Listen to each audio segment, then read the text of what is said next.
Downtown Denver. A nice night for baseball so far. The clouds are coming in, but no sight of rain, and that's a good sign. Great homestand so far for the Rockies. They've taken 4 of 5 here at the corner of 20th and Blake, and now they welcome the Pirates of Pittsburgh.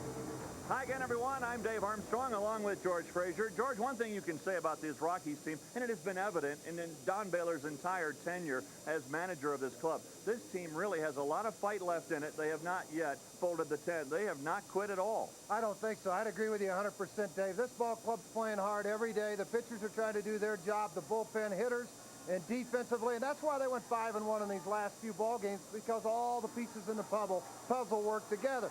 Now, you think back in April, you mentioned it, I still yell about the schedule. It was so crazy to play that many games in the cold weather and the snow. I realized both teams had to play in it, but still yet, this ball club's played very well. No question about it. They're getting right now great pitching and timely hitting, and those two factors, when you put them together, Clint Hurdle and Frank Funk are very happy. Well, they'd have to be. Look at this in the last 6 ball games. Frank Funk's pitching staff's 5-1 with a .267 earned run average. How about Clint Hurdle's hitters? 10 home runs, 5.8 runs per ball game. You pitch like that, you hit like that, and you catch it, you're going to win some ball games. Speaking of hitting like that, how about Neifi Perez over the weekend? For the second time this year, a Rocky hits for the cycle. Neifi did it on Saturday against the Cardinals. Will he do it again here tonight? Well, who knows? Come back. We'll find out together in a moment. First pitch from Brownson. It's a little bit low to Tony Womack. Womack has been on a tear lately. As you look at Brownson, trying to get that 66-mile-per-hour curveball over here, and that fastball clocked at 90, over for a strike. Like Brownson, what more could you do for an encore than what he did in the first game? There's that curveball, but it stays a little bit high, and again, it's at 67. George, he mixes his pitches so well. That's what makes him effective. The curveball, the changeup, and the fastball, all about 10 miles per hour different. Slapped into the gap in deep left center field. Bichette's going to have to go all the way back to the wall to pick it up. Womack, who has tremendous speed, on his way to third. The relay not in time. An opening triple for Tony Womack, who in his last 65 at-bats, hitting almost 500. Wow. Now 2 balls, 1 strike. Womack goes down and gets the changeup and hits it out into left center field over the head of Dante Bichette. Then you get to see the speed of Womack as he heads into third base. Head first slide ahead of the throw from Neifi Perez. It gets by Castilla, but a good job of backing up. You know, it'll be interesting, Dave. Remember back at his first start in Houston, the second pitch that he threw of the game, he hit Biggio.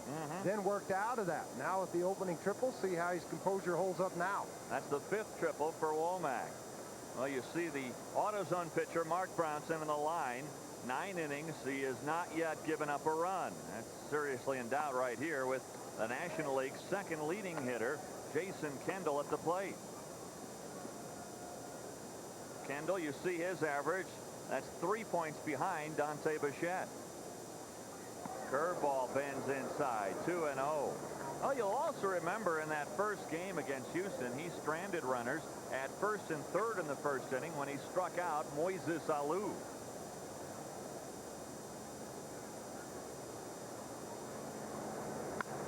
Slapped on the ground, base hit by Kendall. It got through the hole, an RBI single as Womack crosses the plate.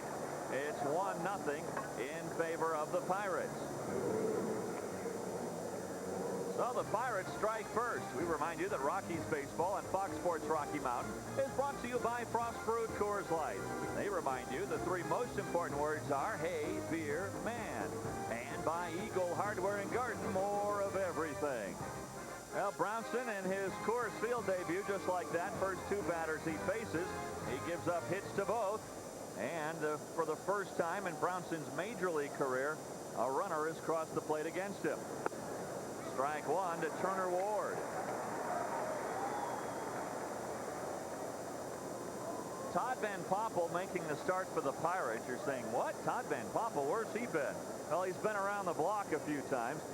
Former first-round pick of the A's. He was earlier this year with Texas, just acquired by Pittsburgh. He'll be making only his 2nd start, and he hasn't really been all that effective throughout the year. So we'll see. The Rockies are hoping to jump on him. So I think it's important, George. My point being this. that if Brownson can get out of this first inning without any further damage, no big deal. It's really not a big deal because then the offense can come in and swing the bat. That's what they've done so well just recently. Now the fastball down. Run the count, 1 ball, 2 strikes. Pirates just lost 2 of 3 to the Atlanta Braves. Yesterday, tough luck for Pittsburgh. They faced Maddox. They really roughed him up. They had runners all over the bases, but Maddox able to wiggle off the hook more times than not, and he picked up his 14th win. The Pirates right now 12.5 back in the crowded Central Division at 49 and 56. The 1-2 pitch, a changeup, popped up, shallow right field. Walker broke back. Now he's coming in. Looked like he really had trouble seeing that ball, but he makes the grab. Well, we've already seen Womack, Kendall, and Ward. Let's check out the rest of the Pirates lineup, brought to you by Eagle Hardware and Garden. After Womack, Kendall, and Ward will be Kevin Young, their talented young first baseman. Then Jose Guillen, Al Martin struggling since the All-Star break, Keith Ozick, Lou Collier, and Todd Van Poppel round out the lineup. 1 out in the Pirates first, 1 in.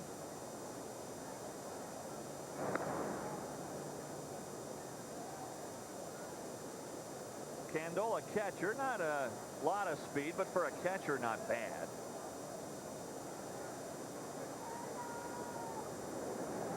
Kendall, like a throwback in a way to John Wathan, who used to catch for the Kansas City Royals.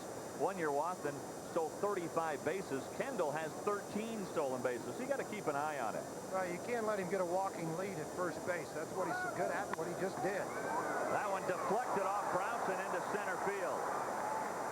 So with Kendall on the move, he easily goes into third on the base hit from Young. 3 hits here in the first inning for the Pirates.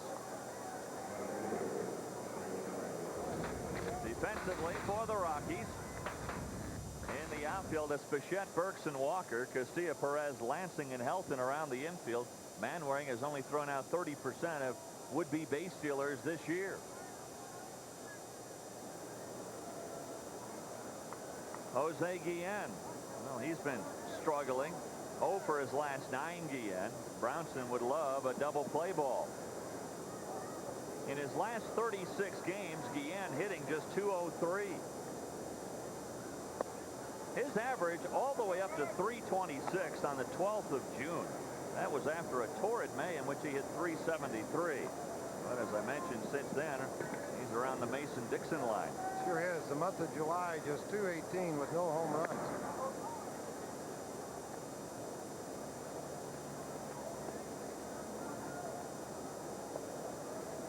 Rockies trail 1-0, top of the first inning. Pirates threatening to add more.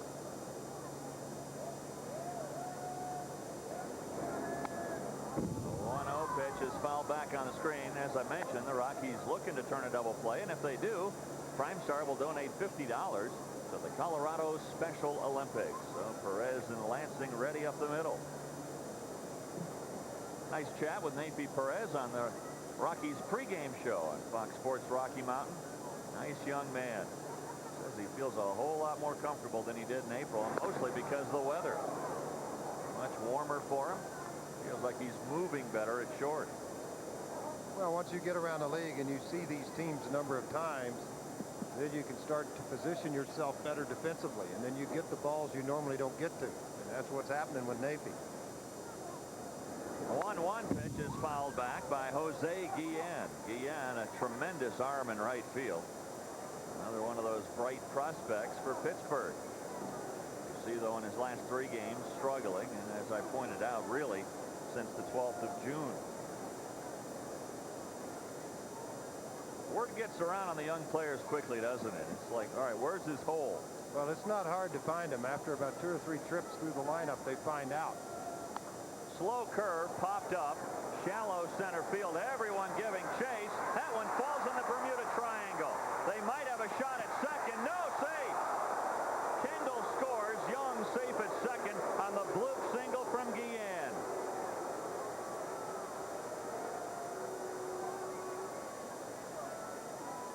2-0 in favor of the Pirates. This ball ends up in the middle of nowhere, but Walker picks it up and very smartly gets it back into second base. The tag a little late from Napie as the runner got back in time. See Larry trying to throw the ball on the move with a perfect strike into second base. He got his hands back in. Walker looked like he had a double clutch a little bit, waiting for Perez to get to the bag. So a triple by Womack to lead off the game. Singles by Kendall, Young, and Guillen. And now Al Martin, who has 12 home runs against the Rockies.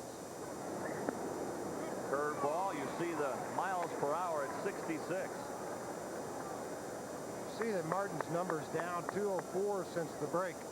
Runners in scoring position, just a 180 on the year with 2 home runs. Now back on the screen. Martin normally great after the break. In fact, in his career, he's hit .302 after the All-Star break, but not so far this year. Martin a little bit disgruntled earlier this season. Just being platooned, he didn't like it. And the folks from Pittsburgh tell us that that was maybe blown out of proportion a little bit. A little soft liner into center field. Burks won't get to that one. Here comes Young around third. He'll score, and it's 3-0. All this in the inning with the leadoff triple by Womack set the table. The job so far by Mark Bronson hasn't been that bad. He has given up a lot of bloop hits. One right back up the middle off the foot. Now this soft liner into center field. You see, that's a changeup. Left up in the strike zone. Let Martin extend it. The strength got it out. Frank Funk's going to go out and have a visit with the young right-hander. Calm him down a little bit in this ballpark. Well, that's tough whenever you look up. Young didn't hit the ball hard. Kendall hit the ball right back up the middle off the foot of Bronson. It went on into center field.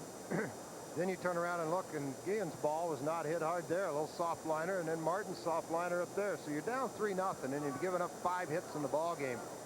Just try to regroup yourself and don't get blown out in the first inning. Try to get a double play, get the ball down in the strike zone. Only out so far off the bat of Turner Ward, a pop-up to right field. Now the Pirates, a team that really doesn't score that much. They've only scored 414 runs all season long. And they're certainly not a home run hitting team. Keith Ozick, the batter, he hasn't hit a home run yet.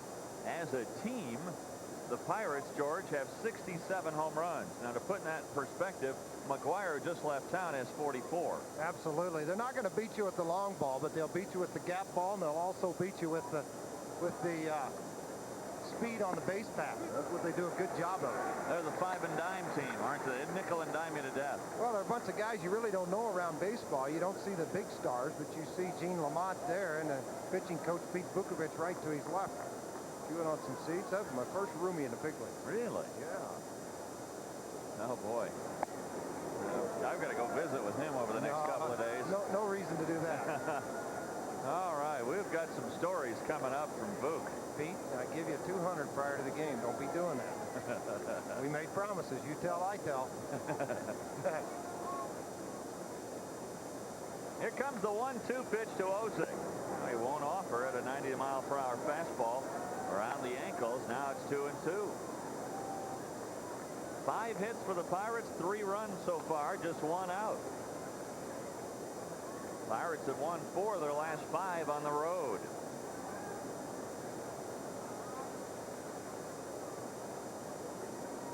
Change up, hit down to Benny. There's one. Lansing had trouble getting out of his glove, but he got it anyway. Ozick, a backup catcher playing third base. Neifi Perez will lead off for the Rockies. The Pirates score 3. Could have been worse if not for an inning-ending double play. Rockies are coming up.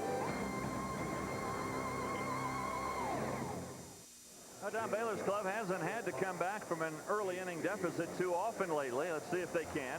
Here's his lineup, brought to you by Eagle Hardware and Garden. Leading off will be Neifi Perez. Perez been hot lately, including a cycle on Saturday. Burks, Walker, Bichette will follow, a league-leading .338 average. Then Castillo with a league-leading 257 total bases. Helton leading all rookies in RBIs, and Lansing, Manwaring, and Brownson. The AutoZone pitcher is Todd Van Poppel, former #1 pick of the A's. His first pitch, a fastball, clocked at 89 miles per hour to Neifi Perez.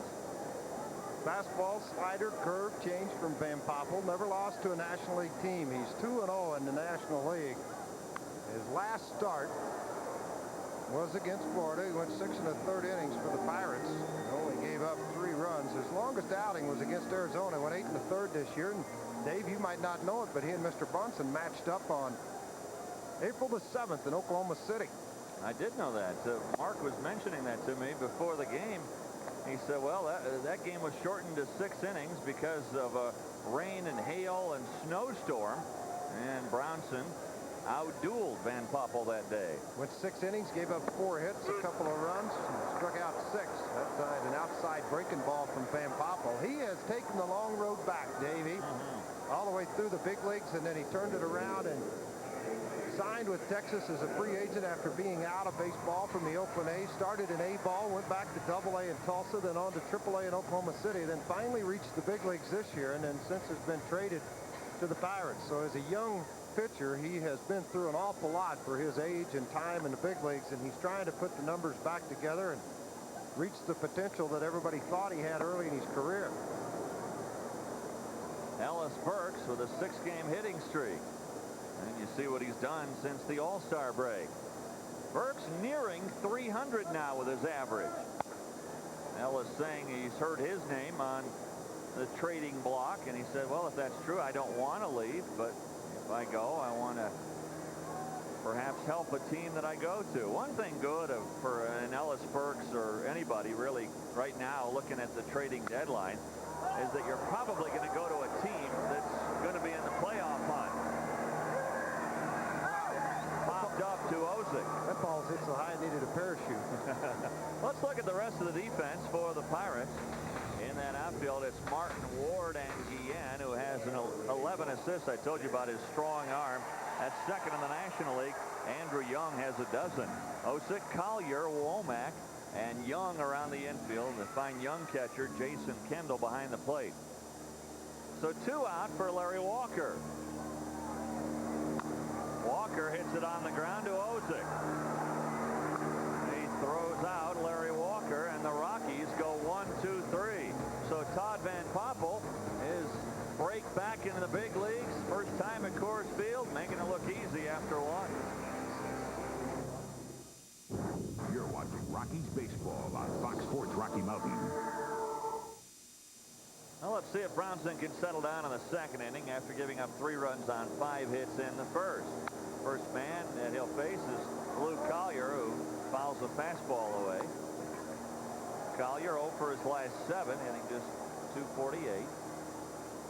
He'll be followed by the pitcher, Van Poppel, and then Tony Womack. Fly ball into right field. Playable for Walker. 1 out. You know, the Pirates, that was only the 2nd time in their last 16 games they had retired the opposition 1, 2, 3 in the first inning. Wow. Unbelievable. Let's take a look at the scouting report on Mark Brownson. You see fastball, curve, slider, change, mixes all of his speeds. And how will the hook? We're going to find out. It didn't hook very good in the first inning. He gave up 3 on 5 hits. One of the advantages for the Rockies as their pitchers come up from the minor leagues is they make that stop at Colorado Springs, which is actually higher in altitude than here in Denver. Well, it really is. You have to try to adjust as you get to the altitude, and it's interesting to see how many of them will. Hopefully Mark can get through the 2nd inning in fashion of 1, 2, 3, get back in the dugout and let him swing the bats a little bit against Van Poppel.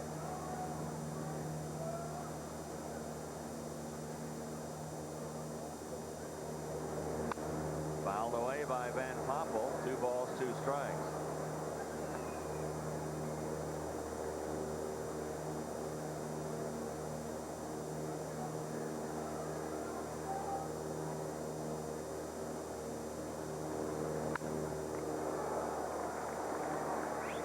Base hit by Van Poppel, so he's aboard. 6th hit by the Pirates already. That's already 2 more than Houston had in his first game. It's Baseball Thursday on Fox Sports Rocky Mountain. Jim Thome has the Tribe closing in on the Central title. Junior knocked on the door last year. Is this the year he makes history and topples Maris's record? Indians and Mariners, Baseball Thursday, 8 Mountain on Fox Sports Rocky Mountain. First base hit by Todd Van Poppel. How about that? in the big leagues. Got the ball. He'll remember that. And he spent most of his career in the American League. Another one that will drop right where it shouldn't if you're a Rockies fan. That's two of them right there. Rockies need a rover tonight.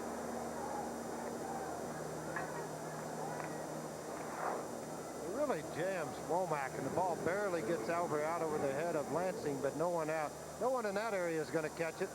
Watch Van Poppel take off. Pretty good job of base running for a guy who's been in the American League. So Van Poppel advances to second on the single from Womack. And now Jason Kendall. Womack, by the way, with these two at-bats, he's closing in on a major league record. If he keeps going, he may break the record either later today or early tomorrow. The record being the most consecutive at-bats without grounding into a double play.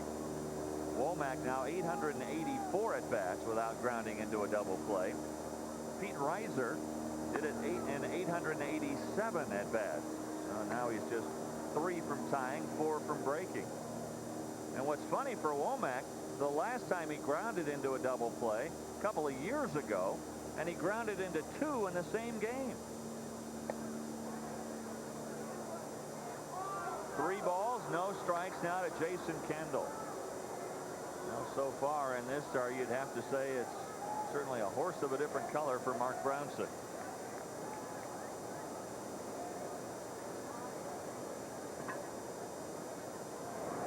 Outside, ball 4. That'll load him up.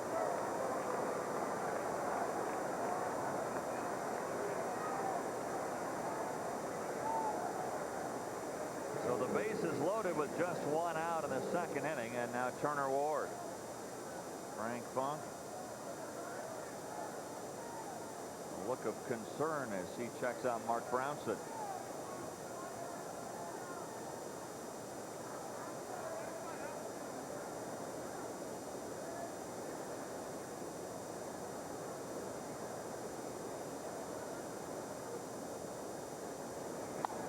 Pop fouling out of play. Ward with 5 home runs.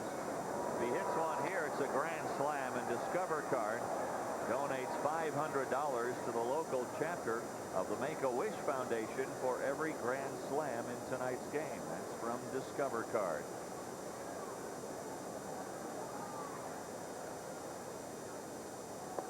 Curveball. Can't get it over right now. And if you can't get your curve over, George, then the guy starts sitting fastball. Well, that's when you really got to place the changeup. That's when it makes it that much harder, because you're just working off of 2 pitches that have the same reaction. And then you're able to stay back and swing the bat into that area and drive the ball. Fastball could be 2. Lansing bobbles, though, and throw to first in time to get Turner Ward, but a run will score. No error on the play because you cannot assume a double play, but Van Poppel scores to make it 4-0.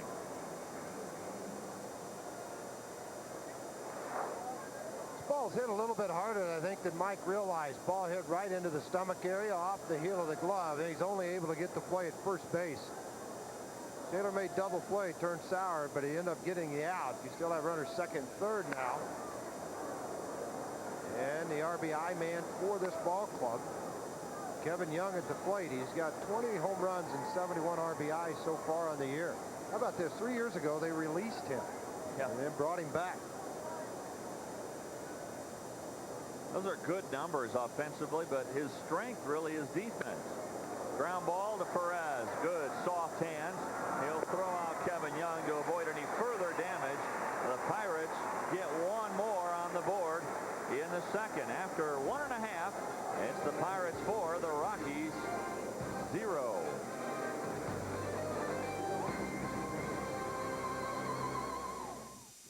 Todd Van Poppel got the Rockies in order in the first inning.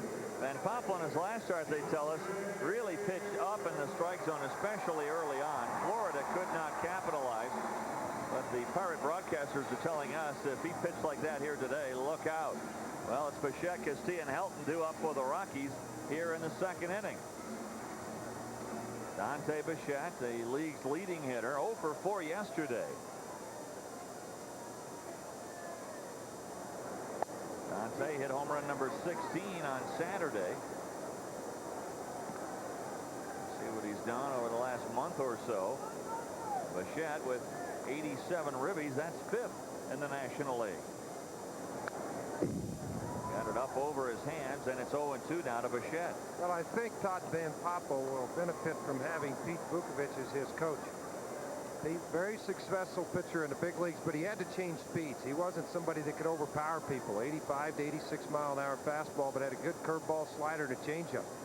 And that's what he's working with Van Poppel on, is the slider and the changeup. He said in his last start, he's only got to work with him one time on the side prior to that start down in Florida. Now he's worked in between that one and this one, and he said, you know, the slider was more of just a frisbee. It was just flat, broke a little bit across the plate. So he's trying to get it with a little more downward bite on it. He's always throwing an overhand curveball. Bichette got under that one and pops it up to left field. Martin racing in. He's there to make the grab. Tell us more, George. Tell you more. Would you like to know more, Dave? How about the scouting report on Todd Van Poppel? Influence, you see it, of Pete Vukovich. A long road back. We talked about it. Starting in rookie ball all the way back through AAA, and then finally reaching the big leagues again with Texas after being in the big leagues with Oakland. He's battled a lot of injuries.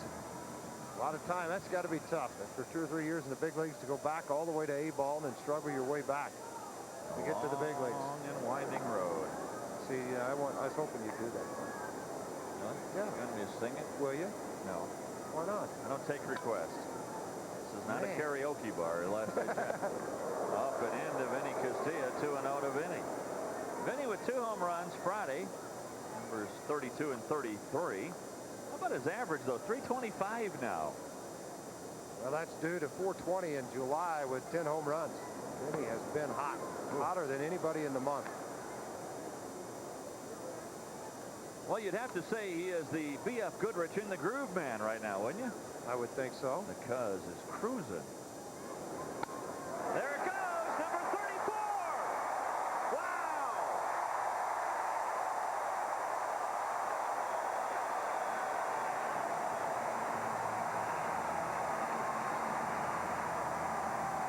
And oh, by the way, that extends his hitting streak to 14 games. Just 6 home runs away from equaling the last 2 years, and they're still in July. 34th home run of the year for Vinny Castilla. What a year. What a year. Trying to get ahead with a fastball, leaves it in the inner half. Not with Castilla. He'll leave it in left field. Well, correct me if I'm wrong, George, because you usually keep track of this sort of thing, but that's the first hitter that Van Poppel fell behind. Absolutely. He'd been ahead in every count. Now he's behind on Helton. And Helton, oh, a late swing. Somebody's clipboard went flying. I hope they're all right. I laugh, and now as I look down, it looks like everybody's okay. But boy, a clipboard went flying over there. So much for charting this game. Oh, man.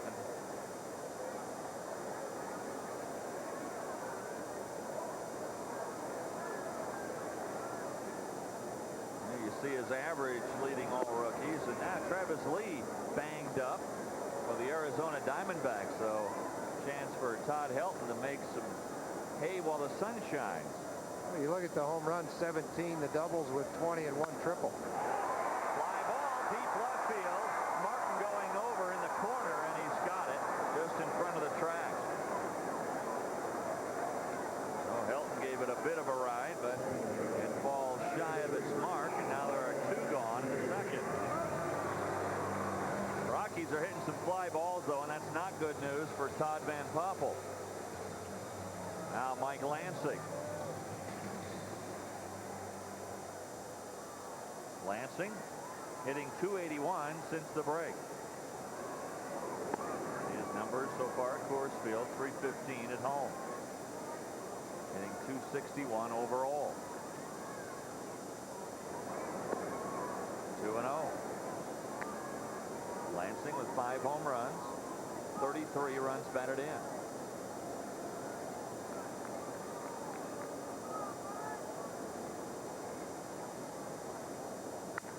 Lansing rips that one to center. Here comes Ward to make the catch.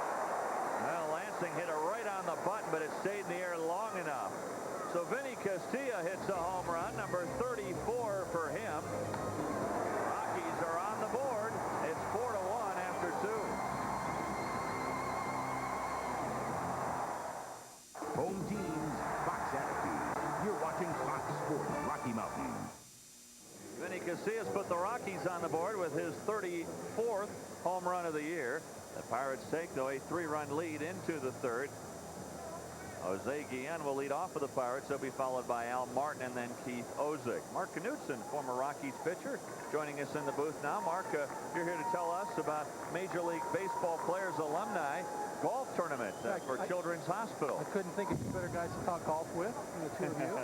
You're both sandbaggers. So now we got 3 hacks in the booth. Is that what you're saying? Right. Well, you've seen me play. Yeah, we've got our tournament coming up on August 10th at the Ridge at Castle Pines, which I guess is the public course at Castle Pines. So I'm looking forward to that myself, see that place. But it's to benefit Children's Hospital, and people who are listening out there, probably you hear there's 200 of these golf tournaments around town during the summer, and all of them are for good causes. But I think everyone's in agreement that when your cause is Children's Hospital, it's kind of a special cause. Guillen lifts it to deep center field. Burks back on his horse, looking up. It's going to get wet. Up into Gibbs Geyser. A home run for Guillen, number 8 for him. And so Vinny Castilla's home run in the second is equaled by Guillen here in the third. Putting smiles on Gene Lamont's face. That ball hit a long ways in dead center field. Take a look at the pitch. Bronson trying to throw that slow curveball. He gets it down. Guillen's able to rotate and turn and extend, and when he does, you're right, Dave, it got wet. That one over into the corner. Dante Bichette having a peek, but it's foul. Rattling around in the corner. By the way, the Pirates have only hit 4 home runs now in the last 81 innings. So the tournament for Children's Hospital, a lot of great ex-Major League ball players are going to be there, and that's always a thrill for the golfers. Yeah, if you're an autograph seeker, you can't do much better than the Mad Hungarian, Al Roboski, the Animal, Brad Leslie. Of course, Goose Gossage, a friend of George's, a Colorado Springs resident, will be there. Ryan Duran, just the list goes on and on. Jim Perry, Bob Boone. Joe Sambino, an old teammate of mine. So there's a lot of great guys coming into the tournament. You got some good guys coming in. And what's great about this tournament, folks, at home, I played in the one in Omaha, Oklahoma City, and Tulsa last year, and they're a lot of fun. You'll see a bunch of guys out there that they can maybe not swing the baseball bat anymore or throw a pitch, but they can swing a golf club. Well, we got a guy on here, Tim Lawler, who you remember from his days with the Red Sox. That's not fair. Padres. Tim is now a professional golf pro. He's not my team. We'll do what we can do, Dave. Mad Hungarian's coming in, huh? Yes, indeed. A whole bunch of good guys. Gary Wayne and I, the reigning Rocky alumni, since we're it, basically. The whole Rocky alumni. Gary will be there as well. Carroll Hardy, former Bronco executive, was a former major leaguer. I think, I don't know how many people know this, he's the only man to ever pinch hit for Ted Williams. And he will be there as well. Well, it sounds like you got a great group put together again for the event. If you want to play in this event, I guess they can call the office in Colorado Springs. Would be a great one. It's a 1-800 number, 336-5272. Al Martin lifts it into the corner. Larry Walker going over near the wall. He makes the grab. Actually, we have a number here at Children's Hospital, number that you can call. 861-6377 is a good number. You can register at an old Chicago restaurant near you until August 7th for a chance to win a free spot in the golf tournament. So call that number, 861-6377. As we said, it's for a great cause. Children's Hospital. Those of us with children know how important Children's Hospital is. No question. Absolutely. So you can't question the cause. And the date of the tournament again, that's a foul ball wide of third off the bat of Ozick. Monday, August 10th. It's the Castle Pines Ridge Golf Course. Call 861-6377. So we encourage everybody to get involved. Yeah, exactly. Good point, George. Sunday, the 9th, we have a little get-together here. We'll have some of these people in town for a game, have a little reception over the Chop House. Maybe we'll send the Mad Hungarian up to visit with you guys. Not a bad idea. Our producer, Mike Helling, by way of St. Louis, he might veto that, Mark. Well, I'll tell you what. He's got the list he can pick. There you go. That's what we'll do. We'll just have like 20 guys come up, and then Aaron stays home. Well, I want Goose to come up and talk about your days in the New York bullpen, Lumpy. No. Haven't you heard those stories? No. No. Oh, those are great he stories. is not coming up here. Those are some great stories. We'll get Goose up here. Mark, thanks for stopping by. My pleasure, gentlemen. All right, Thanks for having us. Good. Look forward to seeing you out there. All right, Children's Hospital. It's the Major League Players Alumni Association Golf Tournament to benefit Children's Hospital. Once again, that number is 861-6377 on the 10th of August. Lou Collier, the batter, he flied Walker his first time up, and it looks like Brownson going more with fastballs after that home run to Guillen off the curveball. Well, he's getting ahead in the count with it, and I think in Houston he was effective with the breaking ball, but maybe he's feeling uncomfortable tonight getting it in for strikes. So therefore, he's trying to establish the fastball. They come back to the changeup or the slider. There's the curveball. Slapped down to Perez. Throwing on the run, he gets Collier. Lead home run from Jose Guillen as Brownson bowing his head. The Pirates lead by 4. Rockies baseball on Fox Sports Rocky Mountain is brought to you by the Discover Card, accepted where you see the Novus sign, and by your Front Range Jeep dealers. Kurt Manwaring to lead off the 3rd inning for the Rockies. He'll be followed by Brownson, and then the top of the order, Neifi Perez. Manwaring, on his last 58 at-bats, you see what he did last night in the 3-1 loss to the Cardinals.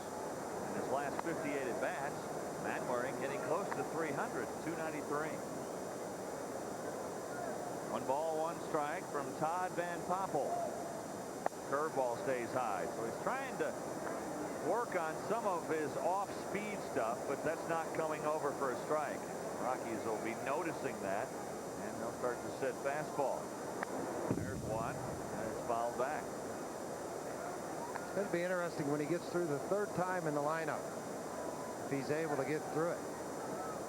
He didn't have that much success against Florida, 6 in the 3rd inning. So when he got into that 3rd trip through, he was out of the ball game. Fastball got him looking. So the 2nd strikeout for Van Poppel.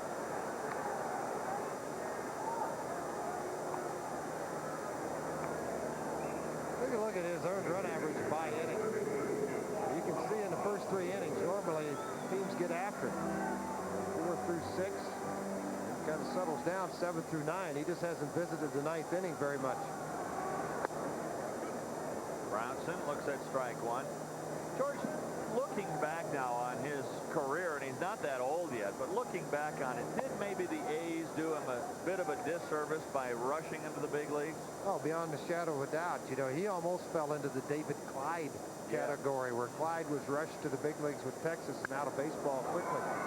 Popped up, down the line, Martin coming over, in foul territory. He's got it for the 2nd out. We got a trivia question for you tonight. Brought to you by Dodge. Pittsburgh's Tony Womack leads the National League. Or he actually led them last year with 60 stolen bases and leading them right now. Can I make a guess? Right, yeah, but I know who you're going to say. Let's just give me Who the do you year. think I'm going to say? I'll just O.M. Uh-huh. Am I close? You're on. Yahoo! 1979. Played winter ball with him. You did. Yes, sir. He could cover some ground in center field, too. I'll bet. War number 8. Well, we've about narrowed the gap. He was part of We Are Family. Yes, he was. A quiet part. Actually led the National League in stolen bases in both 78 and 79. Perez looking to bunt his way aboard, pulls the bat back and takes the ball. It's 2-1. Perez has had a lot of fun against the Pirates in his career. Not in his first at bat here though tonight. He struck out looking. Almost forgot who the Pirates were. Last time Rocky saw them was at Pittsburgh in May. Gene Lamont, almost said Jim Leland. Boy, there's a flashback for me. Gene Lamont, who took over for Leland as the skipper at Pittsburgh. Lamont was his 3rd base coach. Lamont is 2nd tour of duty as a manager. He also managed the Chicago White Sox. The 3-2 pitch. Hit high and deep to right. Back goes Guillen, still going back. At the wall, it's off his glove. There goes Napier around second, headed for third. Look at that throw from right. Wow! What a throw from Guillen. From the warning track in the air to third base. Shades of Roberto Clemente in right field. No one more shocked than Napier Perez. Jose Guillen with the best throw I've seen all year. Well, they say never make the third out at third, but did you expect that? Not at all. All the way from the warning track. Look at him, folks. He's up against the scoreboard in right field. Jumps, misses the ball. One hop, all the way in the air. Perfect toss to third base. That throw beat Napier by a bunch. Oh, my. What a throw.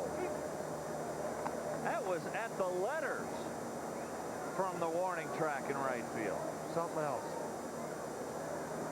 Kind of flashes back to my youth a little bit, watching Al Kaline in right field. Tiger Stadium in Detroit. He ain't having a pretty good night, isn't he? I should say. Home run, an RBI single, and he punches out Perez at third. A strikeout for Brownson as he strikes out his counterpart, Todd Van Poppel. I think we've already pretty much given you the answer. The initials OM for number 8. Could have said Moreno. Could have said maybe Rennie Stennett, but he had twisted the ankle prior to that. He was the second baseman for the Pirates. Our producer, Mike Helling, thinking it was Willie Stargell. Well, what do you expect from St. Louis? Here's Tony Womack. Womack, a bloop single and a triple.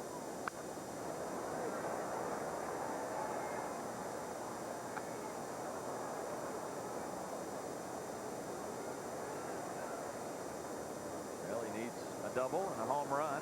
He'd have a cycle. Only 3 cycles in Major League Baseball this year. 2 of them by Rockies. Napier Perez did it on Saturday. Dante Bichette did it earlier this year. Mike Flowers of the A's also hitting for the cycle this year. The Rockies, though, the first team since the '79 Royals to have 2 guys hit for the cycle on the same team in the same year. 3 balls, 2 strikes. The 2 guys from the Royals in '79, Frank White and George Brett. Really? Yep.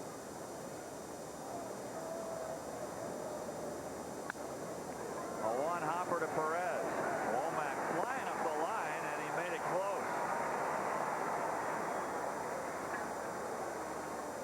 Young team that's very aggressive on the base paths. Watch Womack get it up the line. This ball hit fairly hard to Napier Perez. 2 hop, get the hustle. Never looks anywhere, but just to see if he can get to first base and beat the throw. As an infielder, that really keeps you on your toes, because now if he comes up on a runner on first, turning the double play, I'm sure he causes some wild throws to first base because everyone knows they have to hurry it. Here's Kendall. He singled home a run his first time up. He punched it through the hole on the left side to score Womack. He went around, didn't he? No? Randy Marsh says no at first base. All right. 1-1.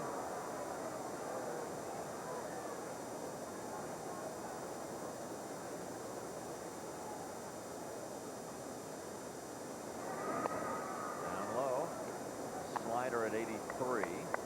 Fastball around 90, 88, 89, 90 from Brownson, and then that curveball down at 66. Foul ball, 2 balls, 2 strikes. The curveball wouldn't even get a speeding ticket on C470. Even the last pitch when he throws it, watch the movement. This ball's up in the strike zone, but it's moving in and diving down. That's why Kendall hits the top half of the pitch. So much movement on the fastball. Line drive over Perez, base hit. Now Kendall 2 for 2, his average on the climb.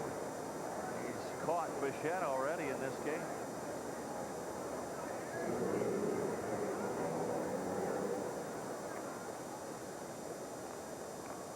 Oh, Frank Funk Watching Kendall reach base for the 3rd time.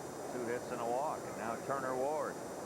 Start planning now to bring your group to Coors Field for an exciting day of baseball in September.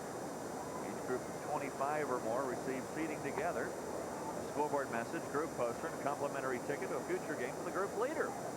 Ask about the special group and senior group discount dates in September. All the Rockies. Well, as of right this moment, Kendall the 339 average, Bichette at 337. So Kendall has taken the lead. That'd be something for a catcher to win it. There goes Kendall on the pitch out.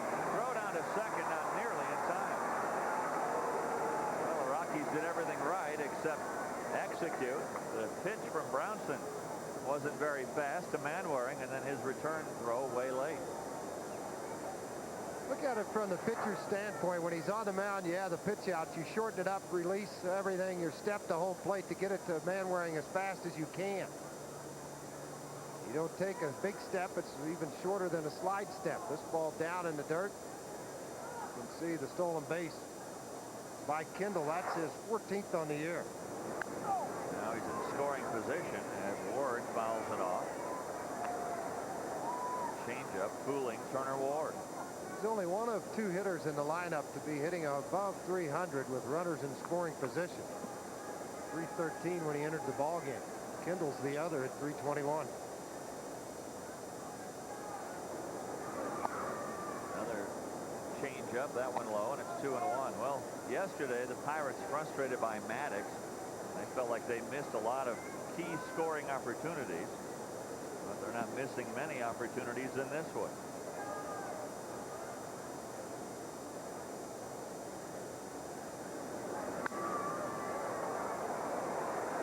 Out into left center. Ellis Burks camping under it. He's got it, and that'll do it for the Pirates. So for the first time in the game, they don't put a run on the board in the frame. Through 3.5, the Pirates by 4.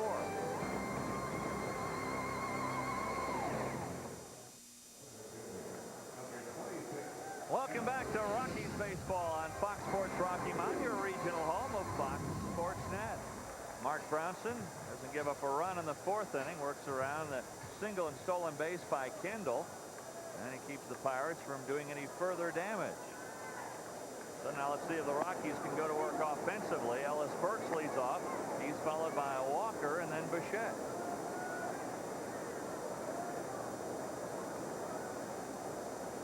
Well, the job that Bronson needs to try to do now is he's got to go out and try to hold the offense down to the Pirates and give the Rockies a chance to get back. He swung the bat and battled back from a lot of ball games. You know, you talk about the game that he pitched in Houston. I think of another ball game when they were down 8-1 in Houston. They ended up losing the ball game 9-8, but they battled back. Oh, Burks just got in front of that one. Definitely had the distance, but he yanked it foul, and it's 1-2.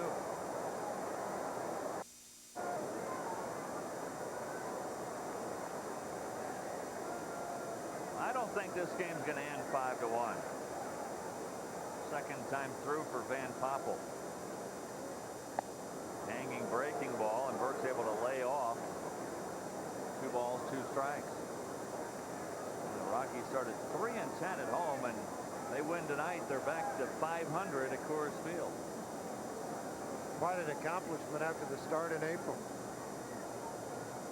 So not to make excuses, but I think the National League really has to take a long, hard look at giving the Rockies a 2-week homestand in the first couple of weeks of April.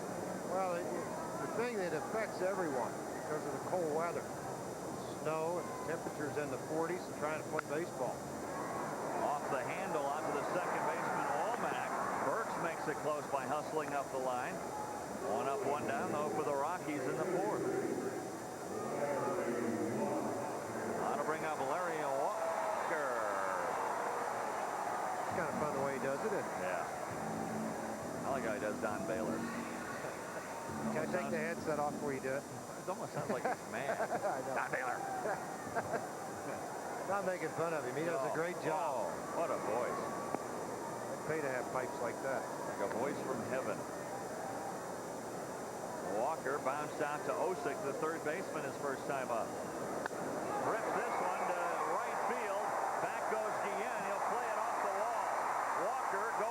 second, respecting the arm of Tien. He hustles to second. Another double is 36. That leads the National League. See how hard this ball was really hit. Watch when it hits the fence. Little sticks in the bottom of the fence. Walker got all of it. That's a Bellata baseball. I tell you one thing, Dave, if that ball's another 5 feet higher, it's a souvenir. It was hit right on the line. That'll be up to Dante Bichette's average drop below 400 with runners in scoring position for the first time all year. And he's behind Kendall now in the National League batting race. Pops it foul and out of play. Home run here, and boy, the Rockies are right back in it. Even a base hit. Start chipping away at that lead. I cannot say enough about the intestinal fortitude of this ball club. And that's a tribute to Don Baylor and his coaching staff. This team has just not given up. They have not thrown in the towel. Bichette cooled badly on that breaking ball, and it's 0-2.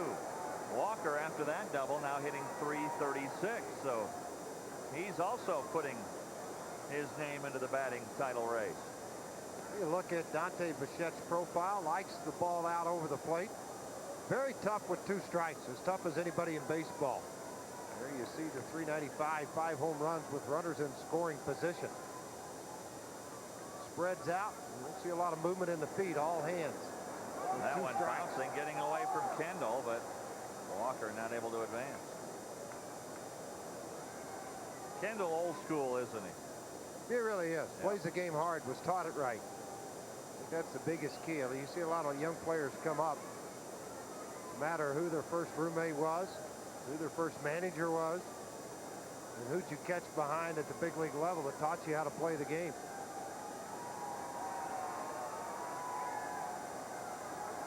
Well, he's the son of a former catcher and current Tigers coach, Fred Kendall. Fred spent 12 years in the big leagues. It was San Diego, Cleveland, and Boston. So Jason, he's been around the ballpark for a long time. Base hit, right field. Bichette comes through again. Here comes Walker's got to hurry. Here comes Gian throw. It's up the line.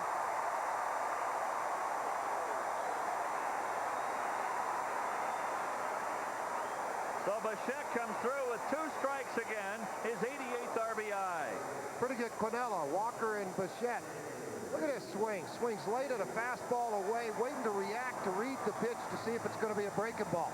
Watch Dante's hands never move till the ball gets to home plate. Realizes the legs stay still, drives it to the right side. And another great job of hitting by Dante. Oh, Walker scores. Walker probably would. I might be wrong, but I think he's the fastest guy on the team. Pretty close to it. I can't think of anybody else. Maybe Curtis Goodwin could stay with him, but Walker's strides are so much longer that he doesn't look like he's running as fast just because it's not short, choppy steps, but he really does stride out well. I love Clint Hurdle's line on Walker. He eats up yards like a panther. That's probably the best description I've heard. Here's Vinny. Did he lay off? He did. And it's 1 ball, 1 strike. Well, Bichette now tied with Kendall after that base hit. His average right at .339. Still a long way to go, but it's kind of fun to talk about it. Vinny hitting over 320. He's hit .326 right now. Walker at .336. Swing and a miss, and Vinny was looking for number 35. Well, if you're going to pitch to Castillo, one way you want to do it is you don't give him anything hard in the middle half inch. They say that is slider, and he took something off of it at 81 miles an hour. Let's look at that pitch thrown by Van Poppel back in the second. That's the one he'd like to pull back. Well, if you look at the profile of Vinny, you don't want to leave anything in the middle half of the plate up. When you do, that's what's going to happen. Heading down the tunnel. Standing back there at a concession stand, all of a sudden the ball comes rolling up to your feet. That one gets away from Kendall. There goes Bichette to second. He'll make it easily. A wild pitch from Van Poppel. Well, he's trying to get Benny to go fishing. So he's spread out behind the plate. The curveball dives. He does a nice job of blocking the pitch off of his chest protector. Nowhere a chance to get Dante at second. Not enough flab in his tummy. Not enough flab in his tummy. Yeah, if that hits my tummy, that just stops right there at home plate. If it hits my tummy, it disappears. 2 balls, 2 strikes now to Vinny Castilla with a runner in scoring position. The Rockies have put 1 on the board here in the 4th and now trail by 3.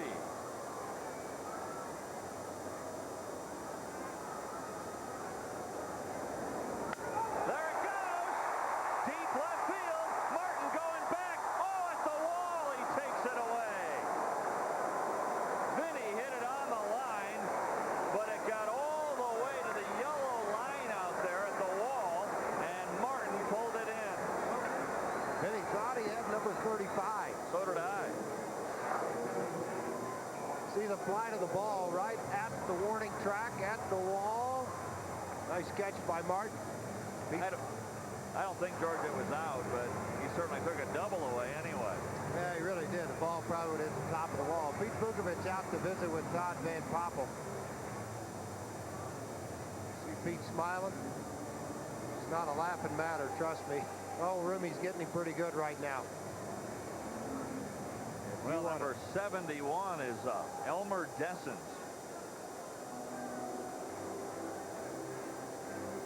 Got some numbers, don't they? Not that all of them are retired. The Yankees, you could understand that with the number of retired numbers they have in their organization. Yep. I'm not sure the Pirates have that problem.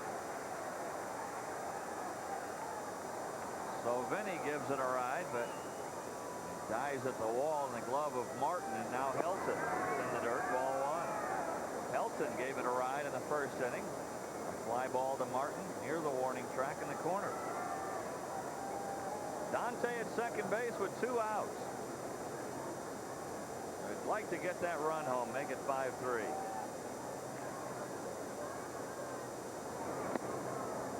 Two and 0.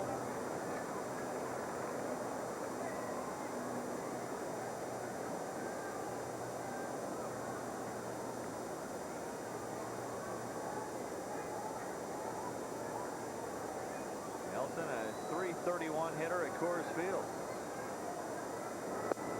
All 3-0.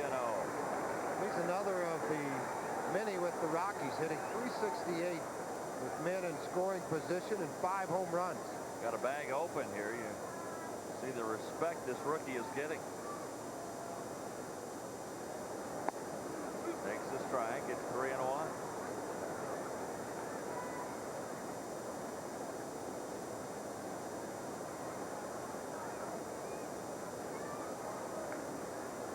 See if Van Poppel gives him something to hit.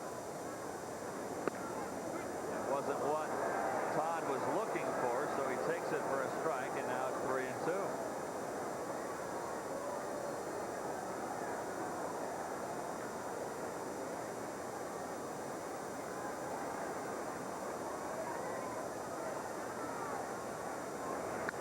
Foul back. Rockies with 3 games against the Pirates, then they hit the highways, head to Chicago and then Pittsburgh. We'll broadcast all 3 of these games on this homestand right here on Fox Sports Rocky Mountain. Don Baylor hoping that Helton can come through here with 2 outs.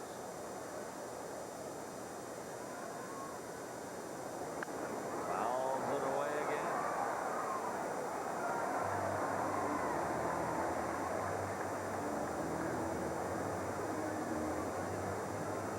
Jeff Bagwell hit his 22nd. Moises Alou is 26th.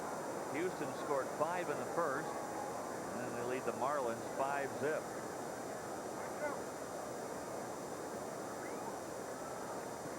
Jim Leland, the skipper of the Marlins, saying, "I don't think we can play any worse." So, well, stick around. We might. It's got to make you feel good if you're wearing a Florida Marlins uniform, doesn't it? Really. Base hit left field. Here comes Bichette. They're going to wave him home and test the arm of Martin.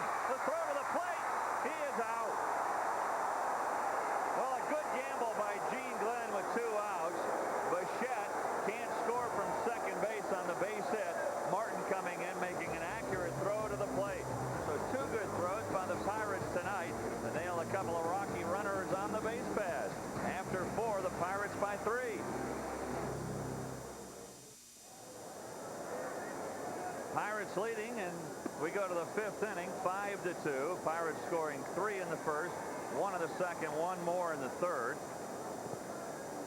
Leading off is Young.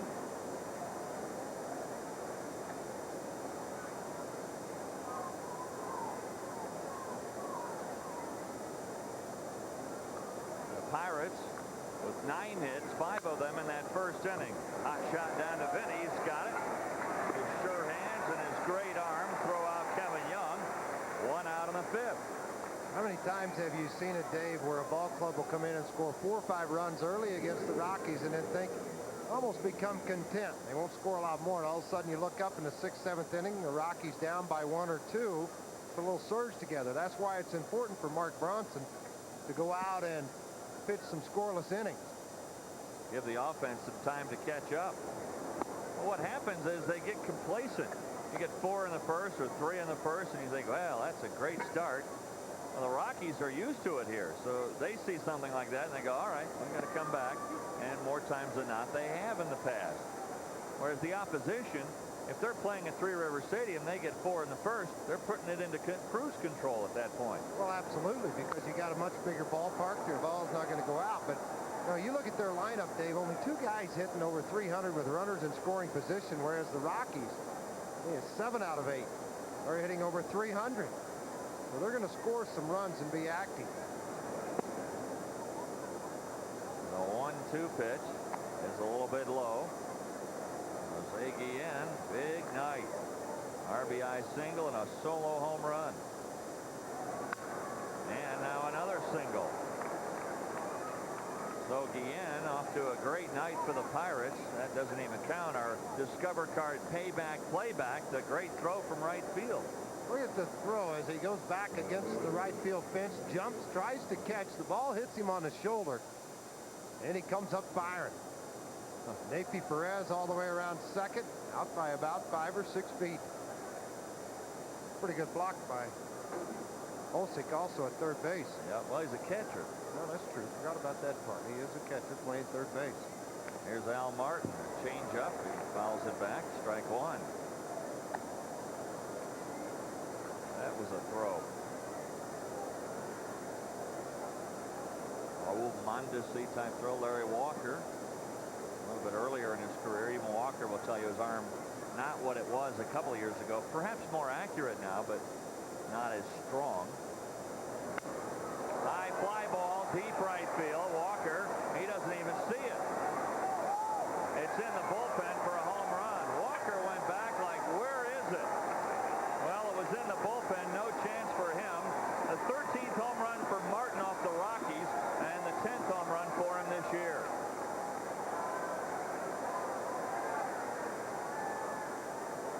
So Brownson not able to do his job to keep the Pirates off the board. He's going to get a pitch trying to come inside hard on Martin. Martin with good power. As you said, 12 home runs career-wise against the Rockies. Gets all of this one to right field.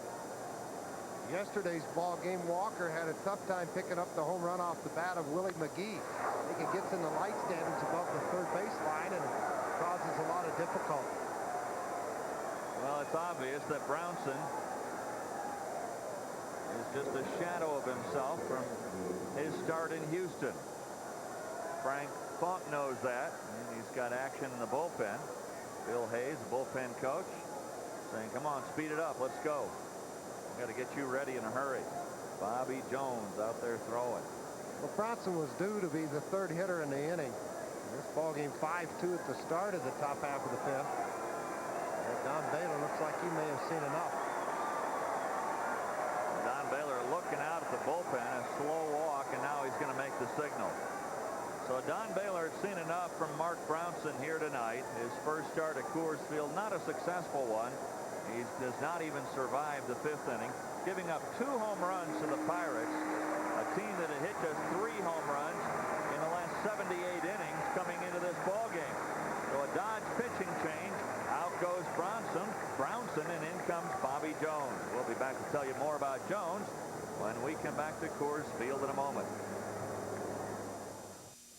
Well, the Astros got no runs on 4 hits. The Pirates 7 runs so far on 12 hits.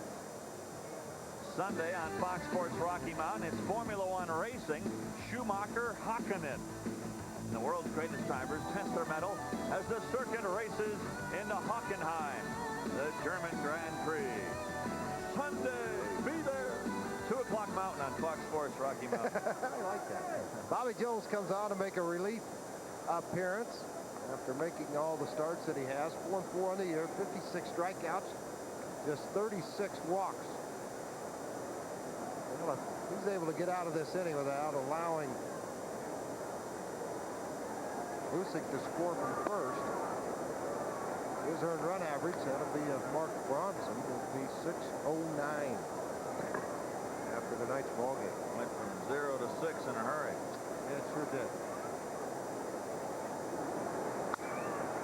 Line drive over the head of Perez. Gets by Bichette. Into third goes Usyk. They're going to wave him home. Here comes the relay from Perez. They got him at the plate. Yes!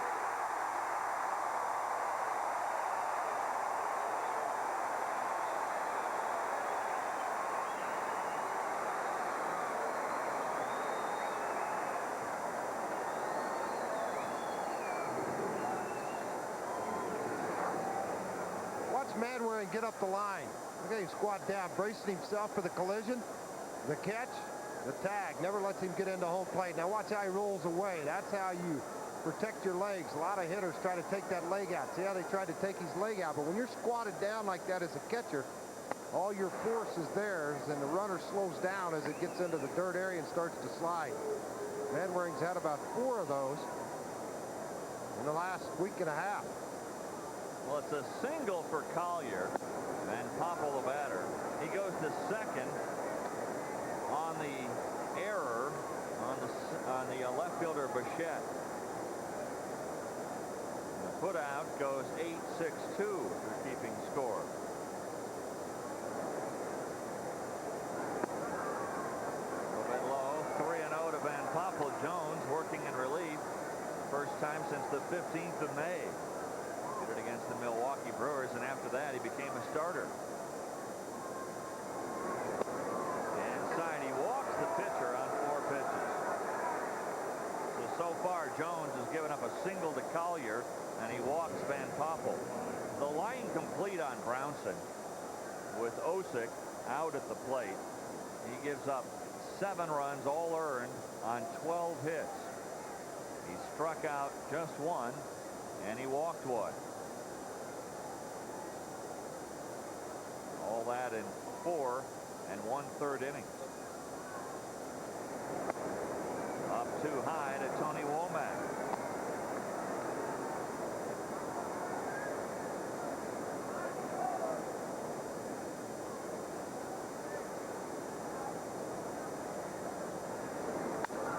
Into center field. Hurts standing right there, camping under it. He's got it, and that'll do it. Well, Jones, a little help from his defense on the relay throw at the plate. Gets out of the jam in the 5th inning. Halfway through, the Pirates by 5. Pirates lead at 7-2 as the Rockies come to bat in the bottom of the 5th inning with George Frazier. I'm Dave Armstrong. Well, Mark Brownson, brilliant in his debut, but boy, tonight he got roughed up by these Pirates. Well, he really did. 12 hits and 7 runs and just 4 in the 3rd inning. I think with Bronson, what he had to do tonight was come out and get adjusted to this ballpark more than anything else, because it is a packed house here. It wasn't in Houston. A lot more pressure on him whenever you get all of the media hype that was put into the outing that he had. But then again, look at it with just 13 hits, or he gave up 12 hits in those innings. Only 3 of them hit very hard. So 9 or 10 hits that hardly hit at all. A lot of them out in no man's land. It's just unfortunate that he had to pay the price, and the Rockies trail 7-2.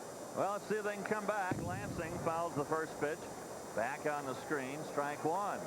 Lansing lined the ball hard to center field his first time up. Hit it right on the button, but it stayed in the air all the way to the center fielder Ward. Each team has thrown out a runner at the plate. Curveball staying high from Van Poppel. 1 ball, 1 strike to Lansing. Lansing, Manwaring, and then probably Bobby Jones.